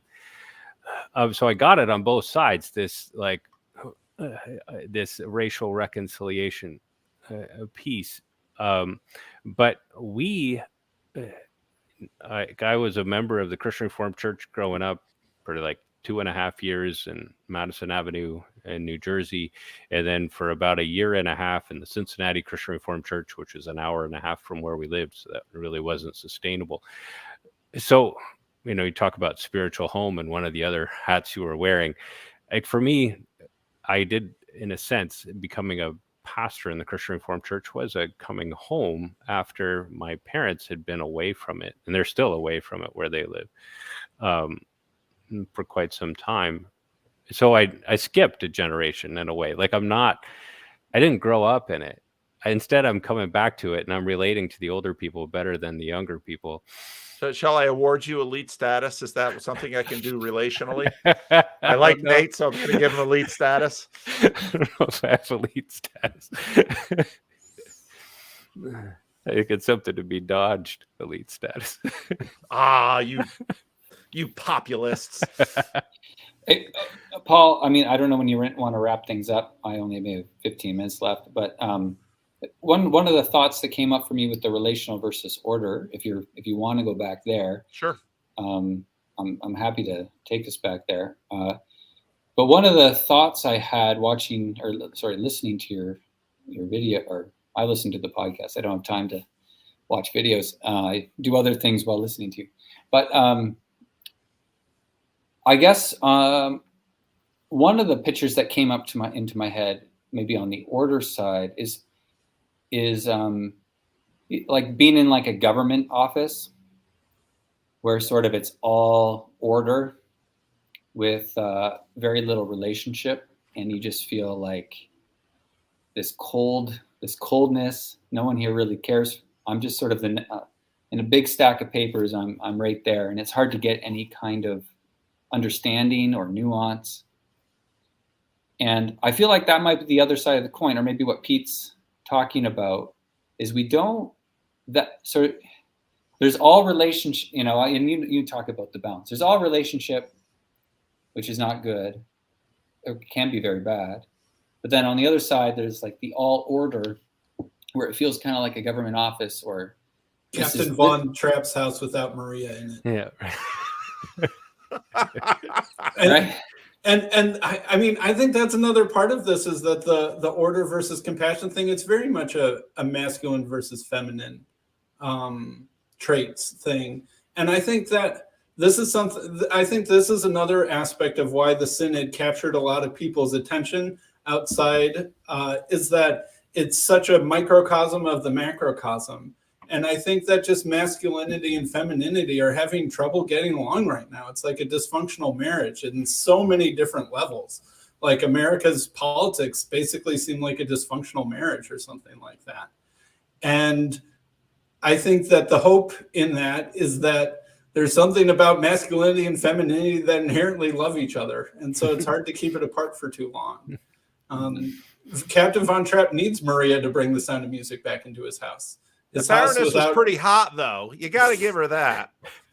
She just couldn't play catch. Right. Yeah.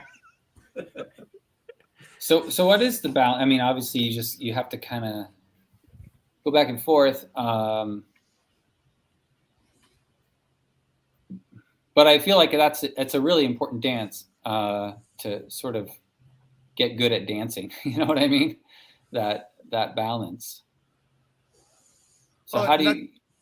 Sorry, I don't have anything else to say. Well, not just balance, but the Christian Reformed Church has long had a dance between relation and order. The Dutch, I visited the Netherlands for the first time. I toured it with Job and John Van Donk, and it's a lovely country, and it's an incredible country. It's a very orderly country. I mean, the Dutch, and those of us in the Dutch subculture, that sort of, it's, you have a front room, you have a parlor, and maybe you'll never have anybody who enters your home who's good enough for your parlor, but you maintain the room. There were dishes in my mother's cabinet that I think only saw the light of day 4 or 5 times growing up, and as a kid, I'd be like, why do you have these? Well, these are the good dishes. But then, if you come over and you have the good dishes, well, then it's formal, but then it's also distant. And now if you come over and we have the everyday dishes, well, you're not special, but now you're part of the family. And all of these things have their dance. And in the Christian Reformed Church, we've been highly relational. Paul de Vries grew up in the house that I live in today. I swam in Herb Van Denen's swimming pool growing up. He had this great swimming pool, and we used to love going over there for meetings.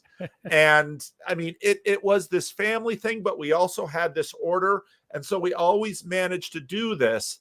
And for a lot of issues, you could sort of move between those two things. But then comes this issue of same-sex attraction. If anybody, I'm always pushing, the rest is history. They just did a 2-episode thing on the trial of Oscar Wilde, and it's fabulous. It's incredible. I mean, it is all of these little stereotypes about, the oppressors, blah, blah, blah, blah. It just breaks them all just right and left. But this issue comes, and for a Christian Reformed Church that's so family oriented, these are our children. This is David Struck's child. Can he turn his back on his child? No. But yet we've also had, it's helpful to remember that Jonathan Edwards, one of the most celebrated American philosophers and theologians, was kicked out of his church over whether or not they would baptize basically the grandchildren of non-practicing people in the community, and the grandparents are like, "You'd better baptize my grandchild," and Jonathan Edwards is like, "No, you don't get, baptism isn't something that you inherit with the good plates in your mother's. This belongs to, well, if it belongs to God, it's like it belongs to no one, but it also belongs to everyone. And so you can't run the rules of baptism according to the fact that, if your children want their child baptized, they don't even really care to have their child baptized. And so we're not going to bauble the keys of the kingdom like they're your personal belonging. That's where all these tensions go. And for the Christian Reformed Church, I mean, Wednesday night, that moment was just, it was just heartbreaking, because all of those tensions, they're right there. And so on one hand, you can say, no, we'll baptize anyone. When baptism isn't special, there's nothing special. So it's just all right there for us. And you can't just say anything goes, but then it's not special. Then it doesn't matter. A family is special partly because it's exclusive. And so when you're welcomed into the family from another tribe, then suddenly it's the inner ring. So it's no wonder. It's no wonder. Yeah, we'll have to, and yeah, we can. Yeah, I got to wrap it up too. So yeah, well, you guys, well, we can land the plane now. We're close enough. Or actually, you guys can run, and I can open up the room to the rest of the estuary sea monsters, and maybe I'll do that. So thank you, David and Nate, for coming in, and I really appreciate you guys. And yeah, if you're interested in CRC Voices, you can find a link somewhere, or just Google it. And it's probably about time I joined. I tend to think well through writing, and I need reasons to do that. So maybe that's a good spot for me. We'll see. I think it is. Someone who joined recently said this is the best place to discuss Christian Reformed issues online. It's far better than Facebook or anything like that, because it is long form.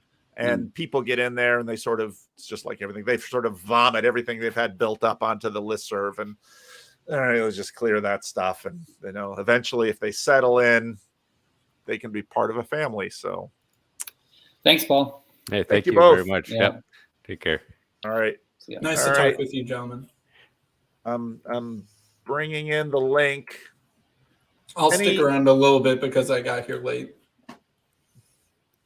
Any other impressions from Synod, Sam, that you want to sort of put out there? I mean, to extend the masculine, feminine, dysfunctional marriage analogy, it's not like the masculine wants to just win. It's not like the traditional side wants to just win and establish order for the day. It needs to figure out a way to redevelop a healthy relationship. And I think Jacob said this in a stream recently, and it was true. Like, there were a lot of mean things said to the conservatives and the traditionals during Synod. And multiple accusations of misogyny, racism, and phobias and isms that were not substantiated, that were not gentle and stuff. And, mostly the traditionals just took it. Like someone, getting yelled at by a spouse sometimes just takes it. But that leaves some harm and some damage done. And I don't know how that's going to get fixed, but that was not pleasant to watch.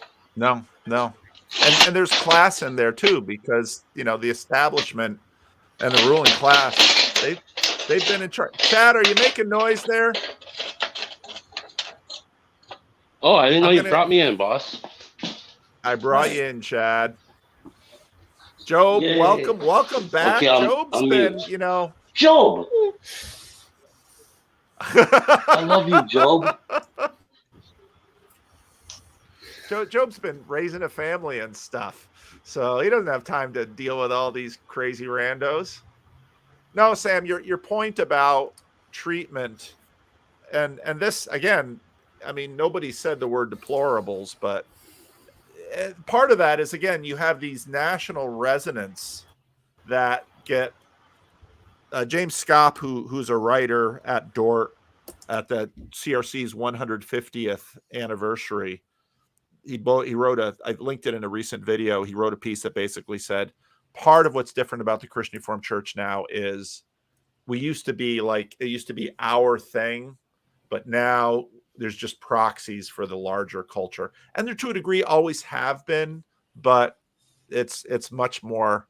Well, racial reconciliation didn't come from the inside. No, we didn't need it because we're all Dutch. Well, it was the Dutch Frisian thing, If we could finally make peace between the Frisians and the Dutch, but John Van Donk continues to set relations between Frisians and Dutch back.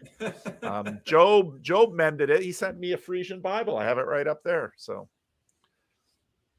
all right, what say you, Job? He leaves. Andrew Blair. I don't think we've met before, Andrew. Where are you from? No, we haven't. Probably some context. Can you hear me? Yes. Yeah, I'll be honest. I'm struggling because it's the first time I've ever joined one of these. Okay, so background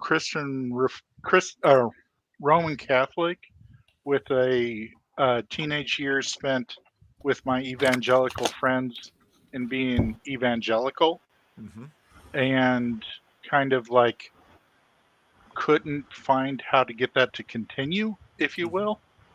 So the Roman Catholic Church on campus was doing, so I have a story about, he essentially did estuary. He would just say, I'm not doing a sermon. Tell me, what are your questions? And like he dealt with all of the usual questions / slurs / complaints. And it was just awesome.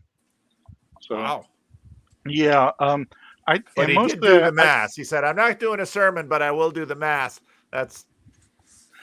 Yeah. And I guess, there was that joke about say the creed anyway, it's not yours. Yeah. I feel like it's not that I heard that joke. It continued in that he said, say the creed and pray for those parts which you are having difficulty with. Yeah. I feel like that is, I get that's a clever joke. I get it, but I don't feel it's helpful. I feel it's helpful to say the creed and pray for the Holy Spirit to guide you with the parts that you're having difficulty with. But anyway, mostly, Paul, I want to jump on and say the service that you and this little corner are doing for the Republic is just incredible. We are so divided, and you are modeling and showing us how to work through ridiculously difficult problems. And it's just not any theological problem. It's literally a problem that is dividing every institution across the Republic. So that's really what I jumped on to say. Well, thank you, Andrew. That's very kind. I appreciate it. I appreciate you coming on and sharing some of your story too. Good. So, well, he says I didn't invite you because you're running this show without me. So, but I'm glad you jumped in. I've watched all of your chats on Synod. Well, it's kind of funny with those chats because to a certain degree, it's given me a bit more attention than I imagined it would, or some kind of status that I'm not quite there. If that are you looking for elite status in the Christian Reformed Church? No, but it's weird because the first just he chatting deserves it. was initiated because the guy from my church, Dan Wagonmaker, said you should do a Just Chatting with Jacob about this. And so I was like, well, I've done a bunch of Just Chattings. Then all of a sudden, it's getting 1,000 views, and I'm like, whoa, wait a minute. And then I'm still a nobody. I mean, I'm a commissioned pastor of a small CRC church plant, and so it's been very fascinating to be kind of in the middle of this conversation. That to a certain degree, I don't know that I've earned my place. We are Protestants after all. We let everyone talk. So, Sam gets to talk. Yeah, Sam gets to talk. Job, that you dropped off because you don't want to talk, or because you had technical difficulties? Satan fiddled with my Wi-Fi, so I had to switch networks. Well, what are your thoughts, Job? You've watched some of this from afar, and you're watching it from the old country. Your 6% post that you did in Voices, that one really grabbed me. What was that? 6%. Okay, so what are your thoughts on that? Because I'd like to hear them. Well, why don't you summarize a little bit about what was told to you? Okay, so there's a letter that's been going around, that's been written by a group of youth that calls themselves the 6%. There's been a worldwide research on,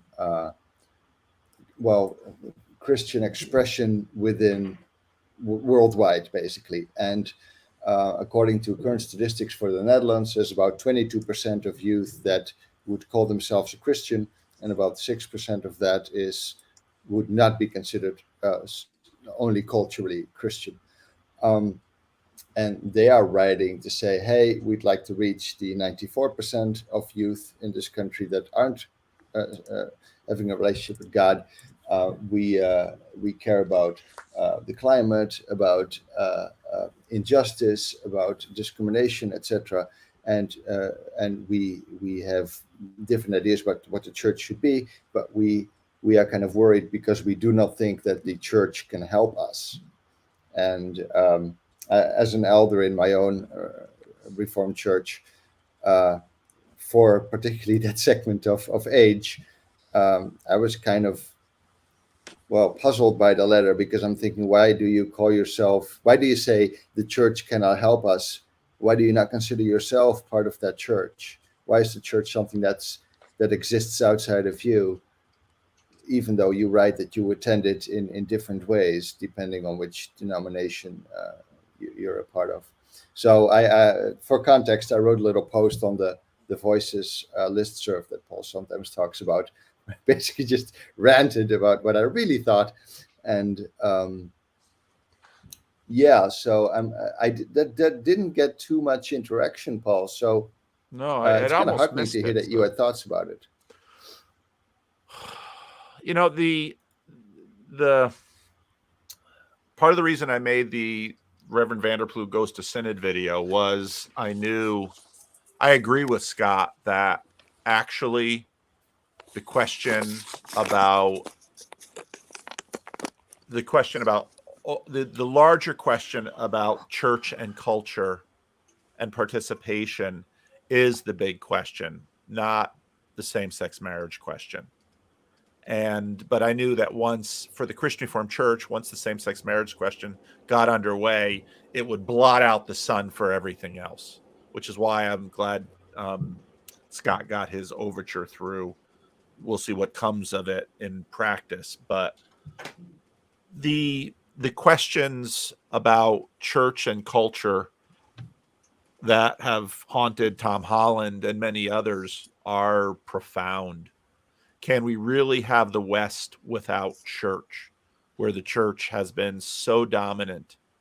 And that doesn't mean that the West is the only place that the church has been, but the formation of the cultures that we all participate in comes from the church. And Tim Keller's comment that, and the clip that I play often on my videos, in terms of American culture and the functioning of American culture, sort of relied on the fact that this formation was sort of implicit and pervasive, and without that, where does it go? And so, I think the various cultures that we see in the West are products of Christianity, but where will their trajectories wind up? I don't know. So I think that just to hear that only 6% of Dutch youth are active in church, that's a tiny number. It's a tiny number. I have a question about this. Yep, go ahead, Chad. So it relates a lot, I think, because like I made a little video about this morning. In the organization I belong in, they have something like a synod every year.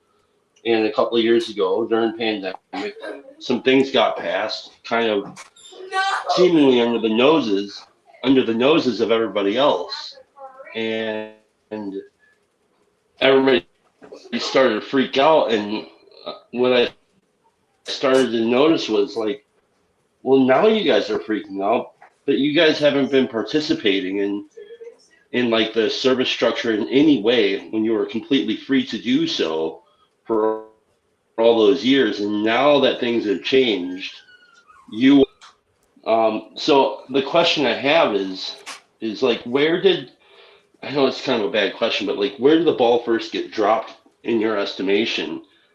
Where did the line first get broken between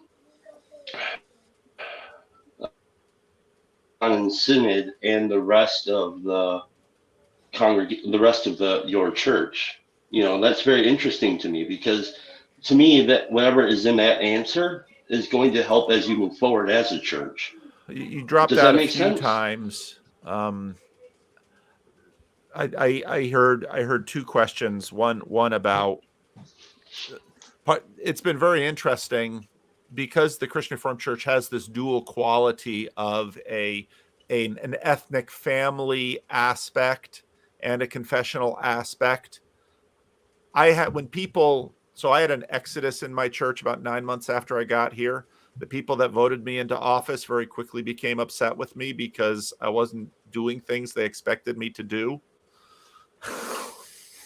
And I basically said, you know what? We have a council, and the council's going to decide, and I'm going to implement what the council decides. So I played the order card. It wasn't that, you picked me up at the airport, so I'm going to do what you want. I said, no, we have a structure. We have a council. I'm going to do what the council decided.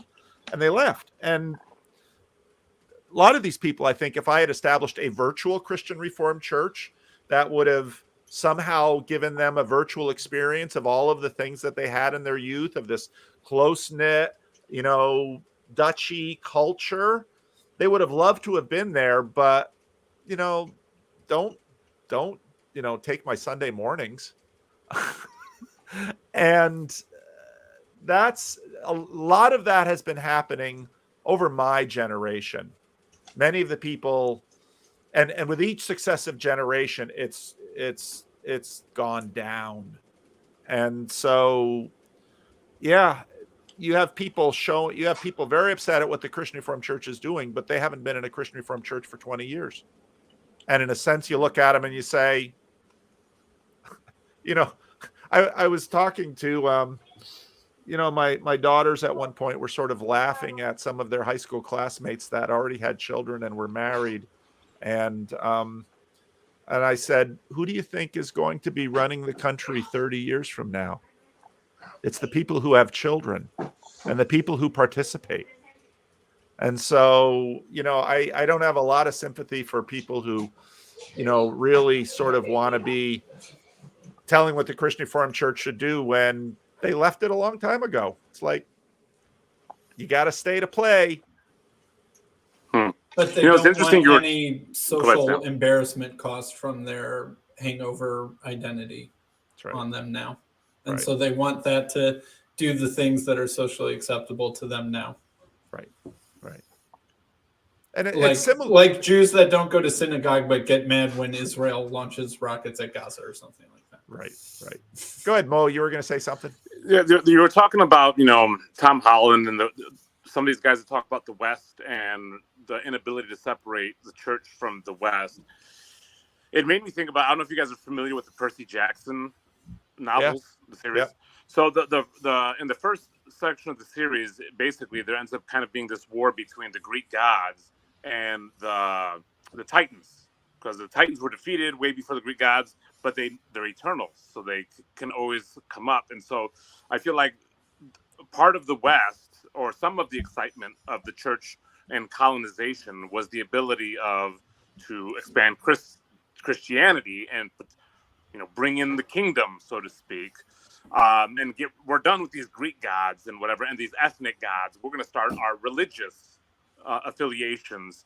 Then eventually the race stuff really came in, the black versus white, as kind of like the new gods, the gods of race. And then those have been losing, and now you have a revisitation of a lot of these older gods of nationalism and things like that.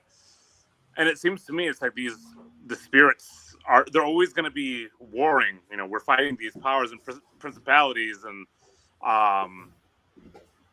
that's always going to be a struggle for the church. And so I kind of see it in that light, that we're still fighting these old spirits, and the battles. It's good to look back and see how those battles were fought historically for potential wisdom as to how we move forward now. Yeah, I've said enough on this, Paul, in many ways, but you have opinions on Synod, Lance? I haven't heard. You've not said enough yet, Lance. Keep going. I wanted to jump in. First off, Sam, I think you are really good when you popped in here and when you come in with Paul. I think you're a good third-party observer to continue with this conversation. You are a tremendous thinker, and your insights are great. It's Paul. I'm listening to you, Paul's the soft side of Lance in some ways, and you're the middle ground. But I'm listening. I take the criticisms, but I would say something's interesting is I am a writer. I've been writing a lot, but I feel like this is Christian East Tarsus time. I haven't been disclosing it. And a lot of my writing, by the way, a ton of people have subscribed.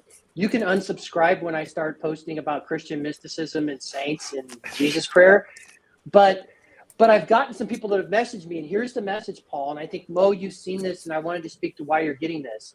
A lot of people were saying is they appreciated the honest way in which we're talking about it because they don't feel like they can talk that way. Yeah. And so just to see people speak, and I can do that because, listen, if I were a CRC pastor, there are things that I would not say. Yeah. It was interesting having Lloyd on because you've got a church to manage, It's like... Well, and I have noticed, and you mentioned you're well trained, and rightfully so, which is when you take that vocation, part of this is the same in any organization when you're a leader.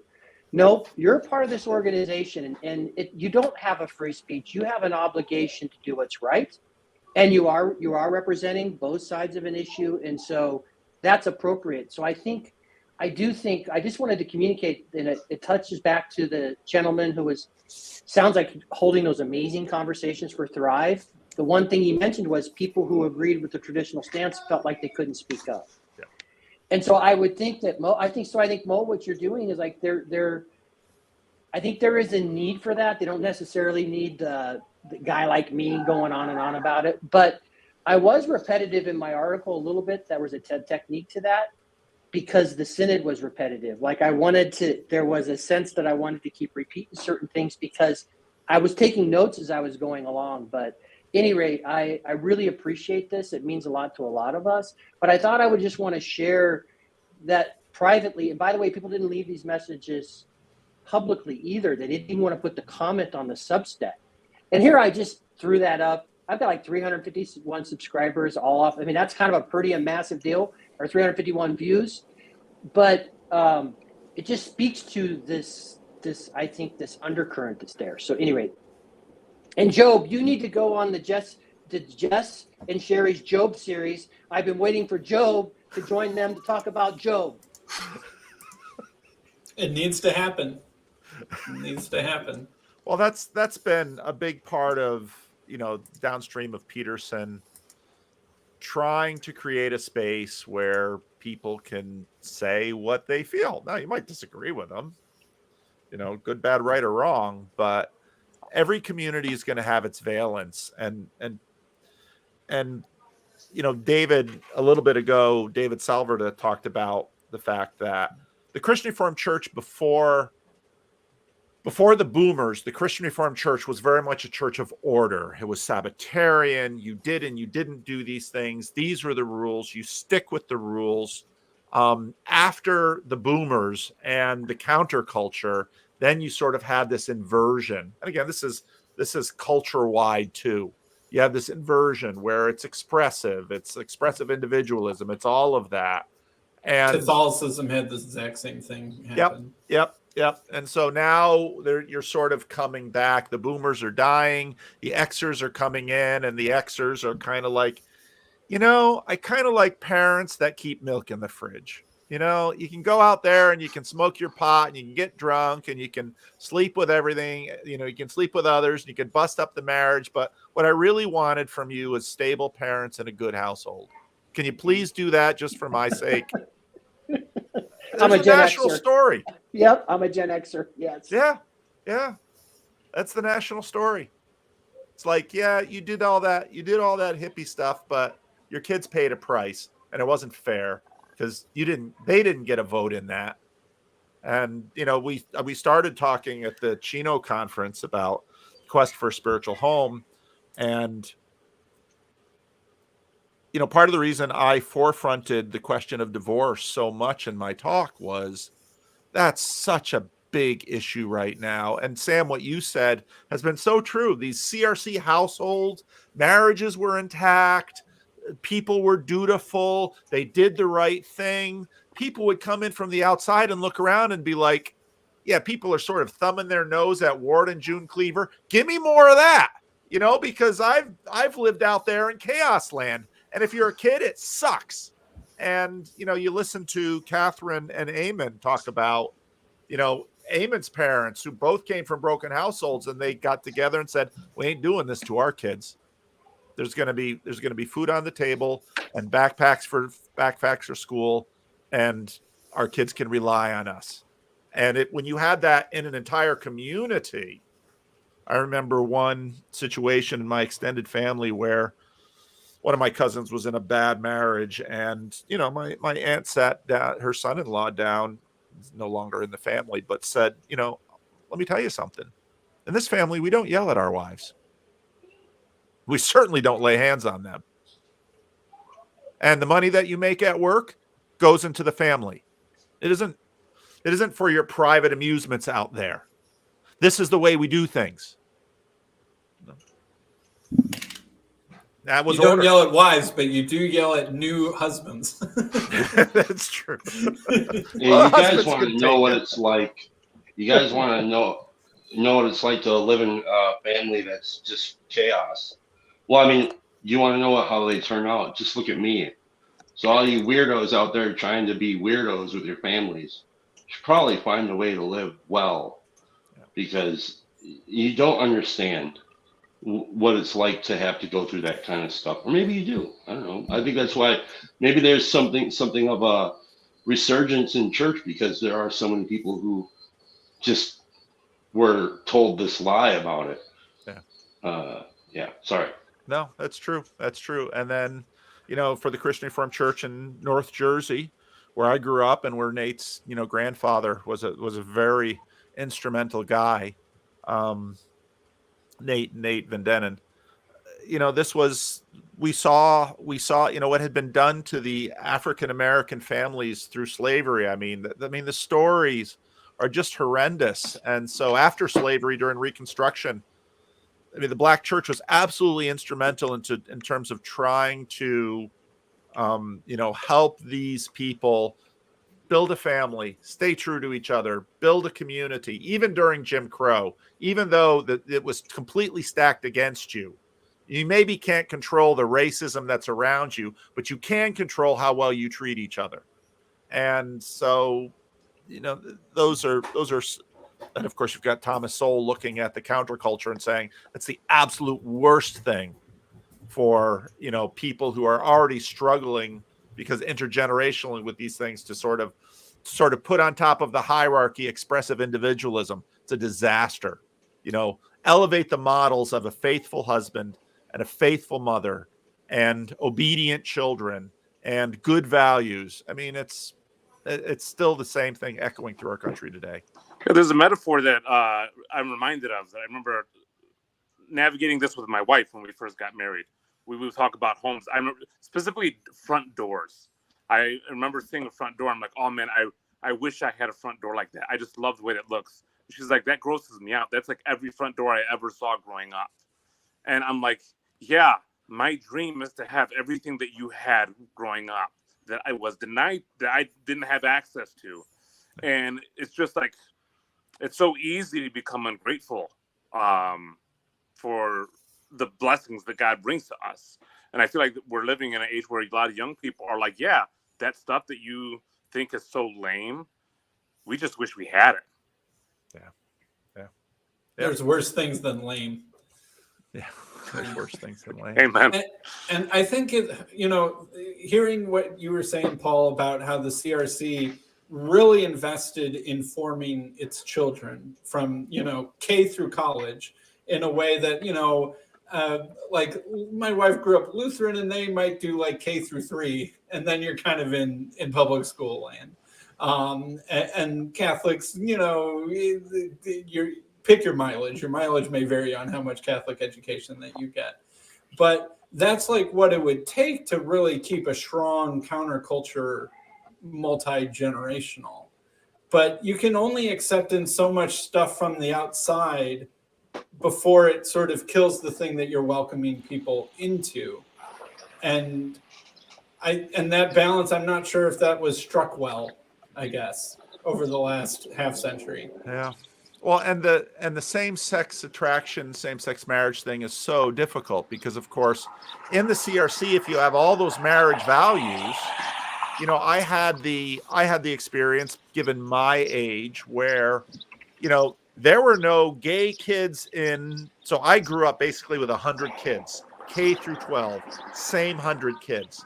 There were no gay kids until like the 2000s, when suddenly we learned that, these people that we grew up with were same-sex attracted, and some of them came out of the closet. And this is a difficult thing. And you begin to have an understanding of the burdens that they bore, and a lot of that narrative. And there's real truth to it. So then you have the question, well, okay, how? And in the Christian Reformed Church, it's basically been, why not just a same-sex couple getting in line and acting like everyone else? How could you be against that?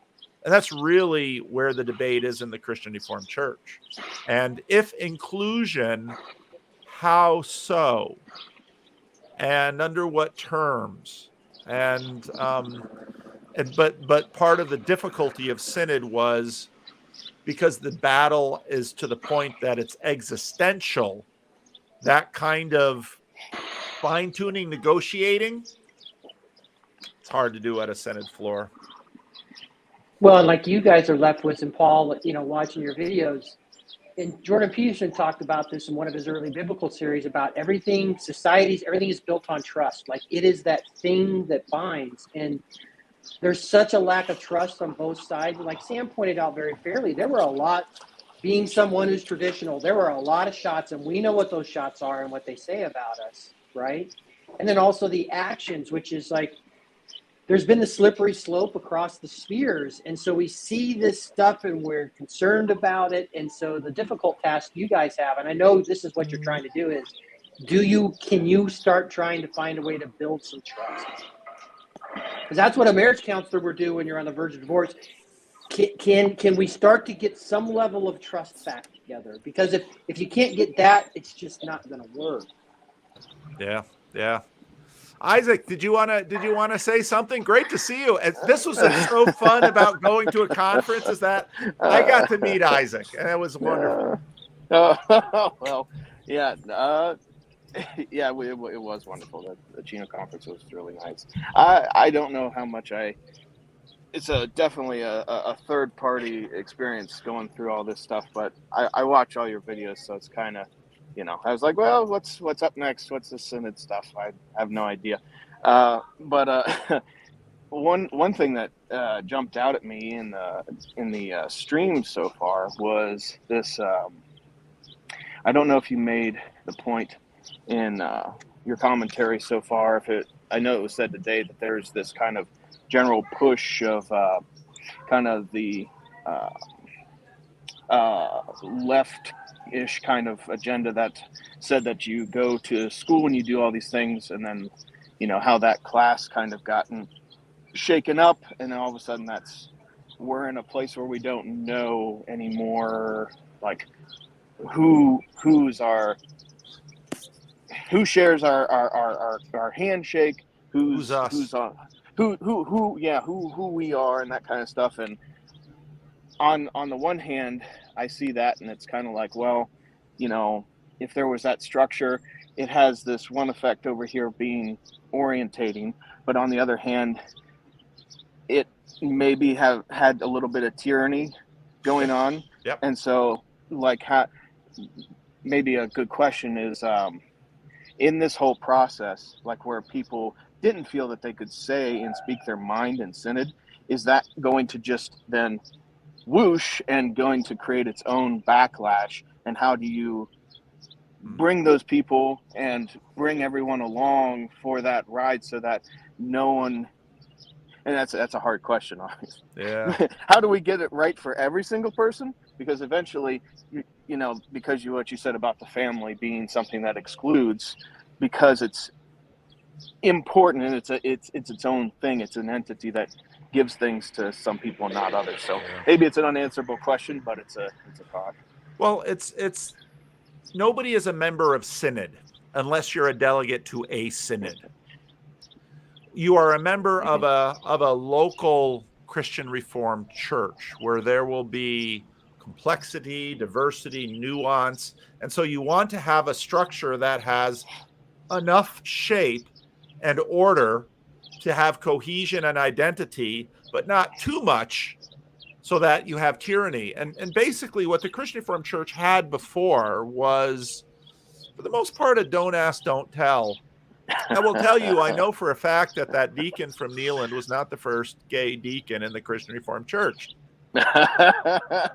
It's just that when it happened, everybody at the local level knew about it. They didn't run anything up the flagpole, and they said, we know you, we trust you, this is what we're going to do, we've got issues with this. But see, with that personal relationship, you could sort of manage some of this complexity.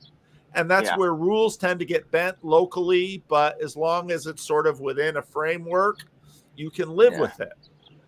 We had this with women in church office. So women, before the fight about women in church office in the 70s, 80s, and 90s, women were doing all kinds of things. And then suddenly when this conflict comes up, then suddenly certain churches stop women from doing stuff that they had always done before. And these conflicts have this nature. And so part of that is why you have, I mean, Catholics will call it subsidiarity, but you have authority at different levels so that you can have exceptions and rules, because that's what you need. You need exceptions and rules, and you have to figure out how to make that work in a way that is true to the whole body. And part of the problem of a conflict like this is it's harder to do that.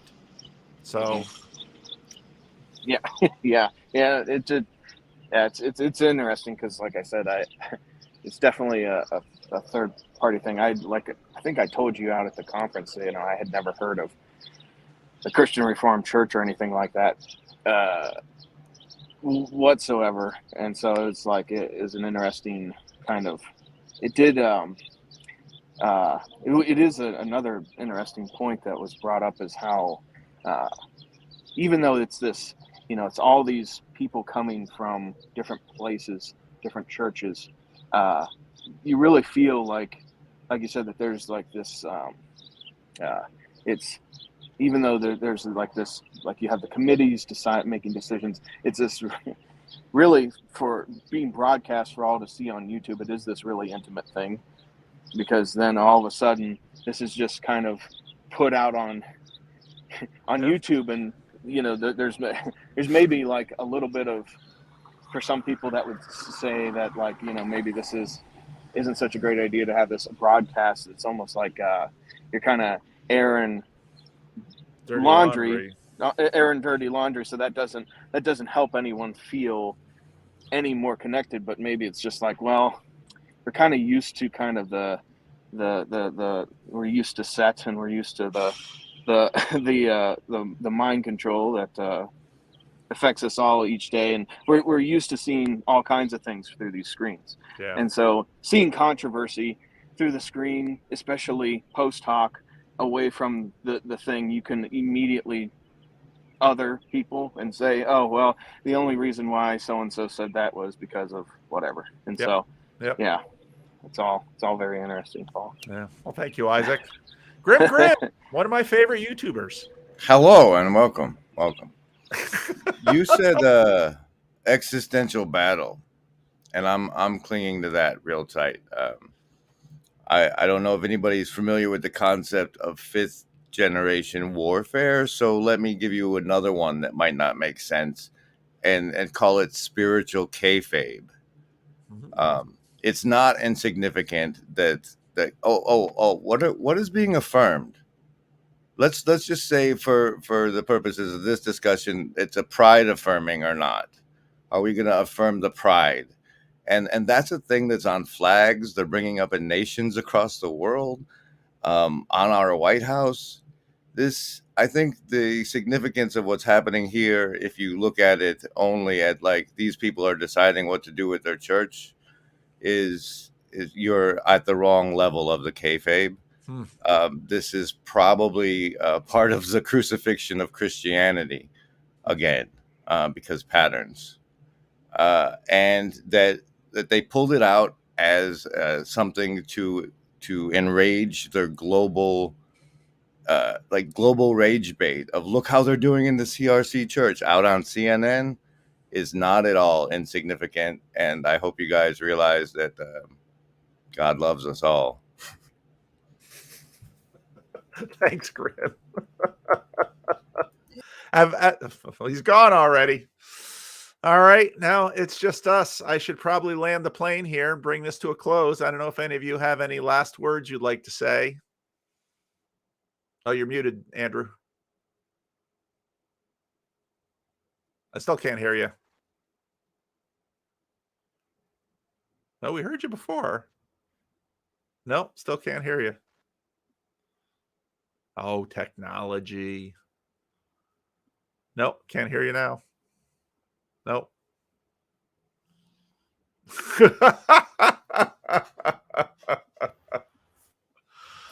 Yeah, probably same demon that fiddled with my Wi-Fi. That's right. That's right. Nope, can't hear you. Well, anyway, maybe we'll Federecci says he's so tempted to jump in. That's because we have absolutely no idea of any of his opinions about any of these things. If you want to jump in, Anyway, Jacob, you got to do it too, now. soon. Otherwise, I'm gonna close the live stream. And thank you all for coming. And How about now? oh yeah, we hear you now. Oh, there he is. Okay. All right. Yeah, Paul, I really can't hit enough about, and I've seen your video, so I know you're aware of it. Something happened. Jordan Peterson, and I'm going to miss all the names. There's another one that I mix up with Paul Van Vleck. It's our Awakening from the Meaning Crisis guy. Vervaeke. Something happened, something nearly magical. If you're Christian, you're allowed to say the Holy Spirit moved. Something moved when that series of people. I can't bring them to mind, but I've heard you speak about it. That's why I know that you know about it.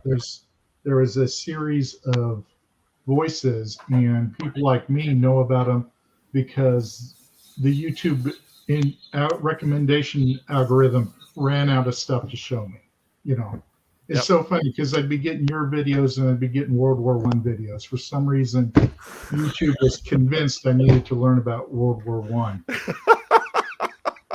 I, which was awesome, by the way. But no, so I had a couple of questions, and for this group, especially you, Paul, what I'm really interested in is the role of women, which I know, like, well, wait a minute, you're Roman Catholic. Don't talk to me about role of women. And going back to that priest that I mentioned, he did a great job of answering that question. It's like, excuse me, there's all of these holy orders for women. Plus, there is the calling of being a mother. So that, and I'm wondering in CRC before the halfway house that you guys ended up with, on some churches can have women and some don't. All churches can have women. It's just whether or not they can be in office. Okay, so is there an equivalent to like the Holy Roman or the Roman Catholic Church's holy orders for women? Is there something that they're supposed to be, if they're feeling a religious calling, that's what it gets transmitted into? Officially, no. Okay. Unofficially, Andrew, echoing. Yeah, this is a no-win. So I'll go on. Okay. Officially, no, but Johanna Veenstra was a pioneering missionary in Nigeria. And so what you'd see was that women did all kinds of things. Women led in all kinds of ways. And this is part of the problem when everybody looks. Part of modernity is that suddenly everybody is looking at one thing in sort of a mechanistic corporate way and saying this is the only thing that matters. And the truth was that in a broad community, there's all different kinds of power. In fact, I was working on my sermon this week, which is on 1 Corinthians 13, and I was trying to I was using AI to get some pictures of motherly love, and I thought, I'm just cooking up a Madonna and child here picture. And part of what's been good for me over the last few years in getting to know more Roman Catholics and doing all this work on symbolism is recognizing that cultures are massive things that manage to express these archetypal needs in a variety of ways that tend to be fairly perennial around the world. And, I think I probably grew up with a lot of prejudice against Roman Catholics and, they worship Mary. And it's like, and if you talk to Catholics, they're like, that's not really fair. That's not what we do. We don't really worship Mary. We venerate Mary. And, then you begin to learn, okay, now I have a more appreciation for how Mary functions in the Roman Catholic imaginary, because here is an ideal woman and her child, even though, these things are enormously complex because Protestants sort of elevated the family mother. And in Roman Catholicism, you had the Virgin Mary. You have a woman who's perpetually a virgin and she's sitting with her child on her lap. What's that about? So it's just managing these things in different ways. So it's pretty cool. Yeah, thanks for that. Yeah, that's still one question I need to round back to a Catholic priest because I don't have that one nailed down. I've got questions. So another one is, it seems like the weakness or a problem that Protestants run up against over and over again is the schism thing. And it seems like CRC is heading towards a schism. I think it's not fashionable to ever say schism now. But I'm wondering... Don't call it a schism. Yeah, exactly. But is there a church governance structure that allows for there to be like a CRC core and then a CRC adjacent? I wouldn't be surprised if we develop one in the next few years, because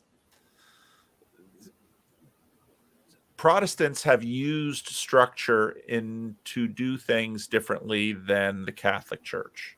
The Catholics have a ton of diversity within a structure, but you still have priests that obviously feel well within their rights to tell the Pope to go jump in the lake.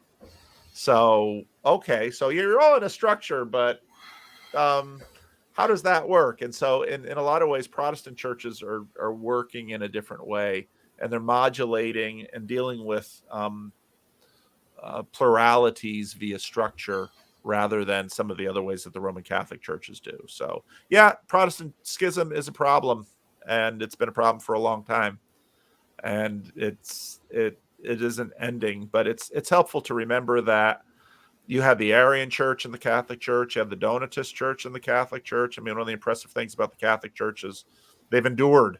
But you've also got all the Orthodox churches, and they've got their national expressions. It's just enormously complex. But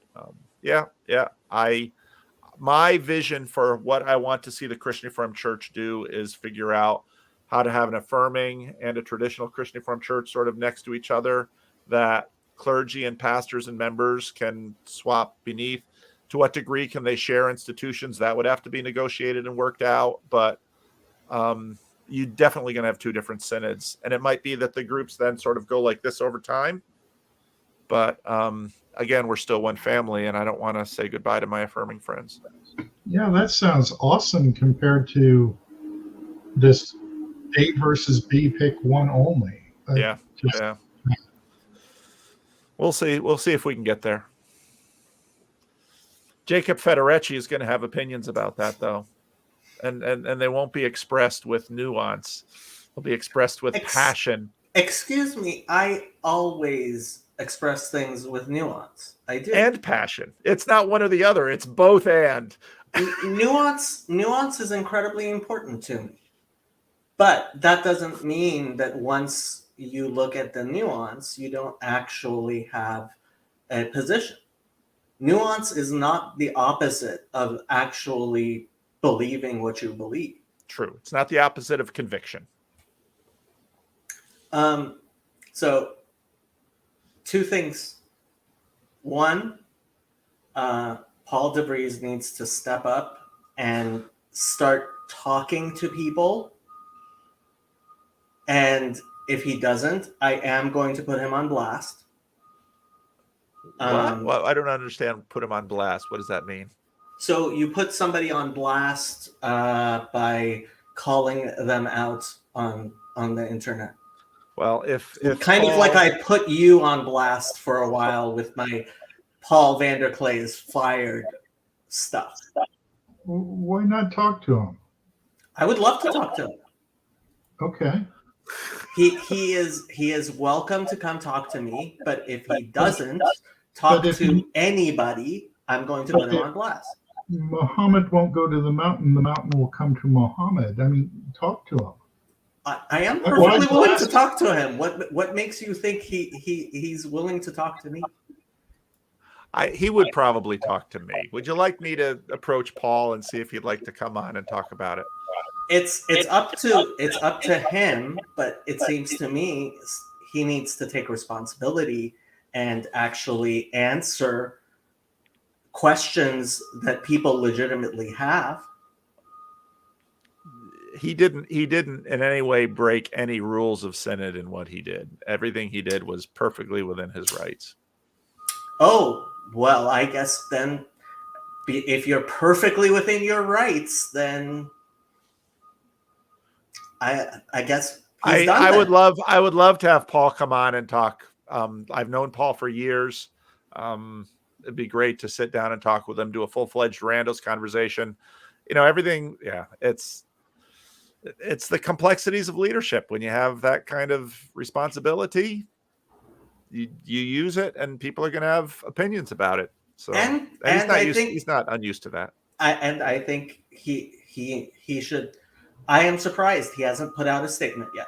Well, the thing is that this little corner now, maybe because of the videos that I've done about Synod, we've got a little bit more CRC visibility.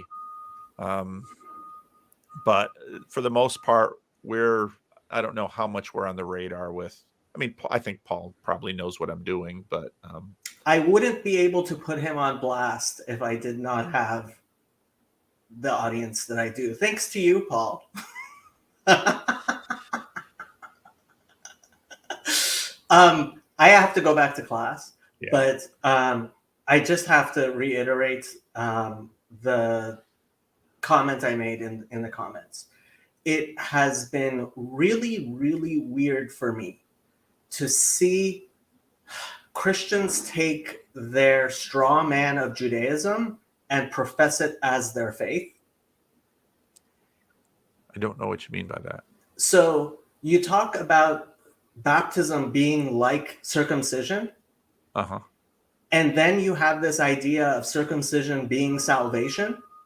And then you have people come and talk about how, oh, well, once you're baptized, once saved, always saved. And it's like circumcision, like now I understand kind of like Paul of Tarsus, his criticisms of supposed Judaism is taken by Christians as like actual Judaism, and they try to reconcile their faith with it in a way where like baptism becomes perfectly what we as Jews do, like the heresy of believing, oh, you're circumcised, so I guess that's it, and somebody's not circumcised, God hates him. It's just mind-blowing to me to experience somebody professing a straw man of my faith as part of their faith. Well, yeah. Well, it's part of you only know what you know. And so you're going to have to give people a little bit of grace for their ignorance. And it's a big world out there. And just like trying to get your mind around all the variations and nuances and intricacies of Christianity. And, you know, one of the things that you've taught me, Jacob, is, yeah, I mean, I've learned a ton from you. But if I talk to Chezi or if I talk to Yosef, they've got differences with you, too, on how they see this stuff. They do. Oh, public service. Oh, what? Here we go. Jacob's birthday is Wednesday next week. So are you going to have a special birthday live stream, Jacob? If I do, it'll be on my Hebrew birthday, CW weeks. It won't be on my secular birthday. Oh, now we have to have two birthdays, too. Oh, you religious people. All right. I'm going to close down the stream. Thank you for coming on, Andrew. Great to meet you. Thank you for coming on, Jacob. Always a pleasure to talk to you, Jacob. You always bring such interesting things into my life. So thank all of you for joining us. Take care. Yep. Thanks. Stay the course.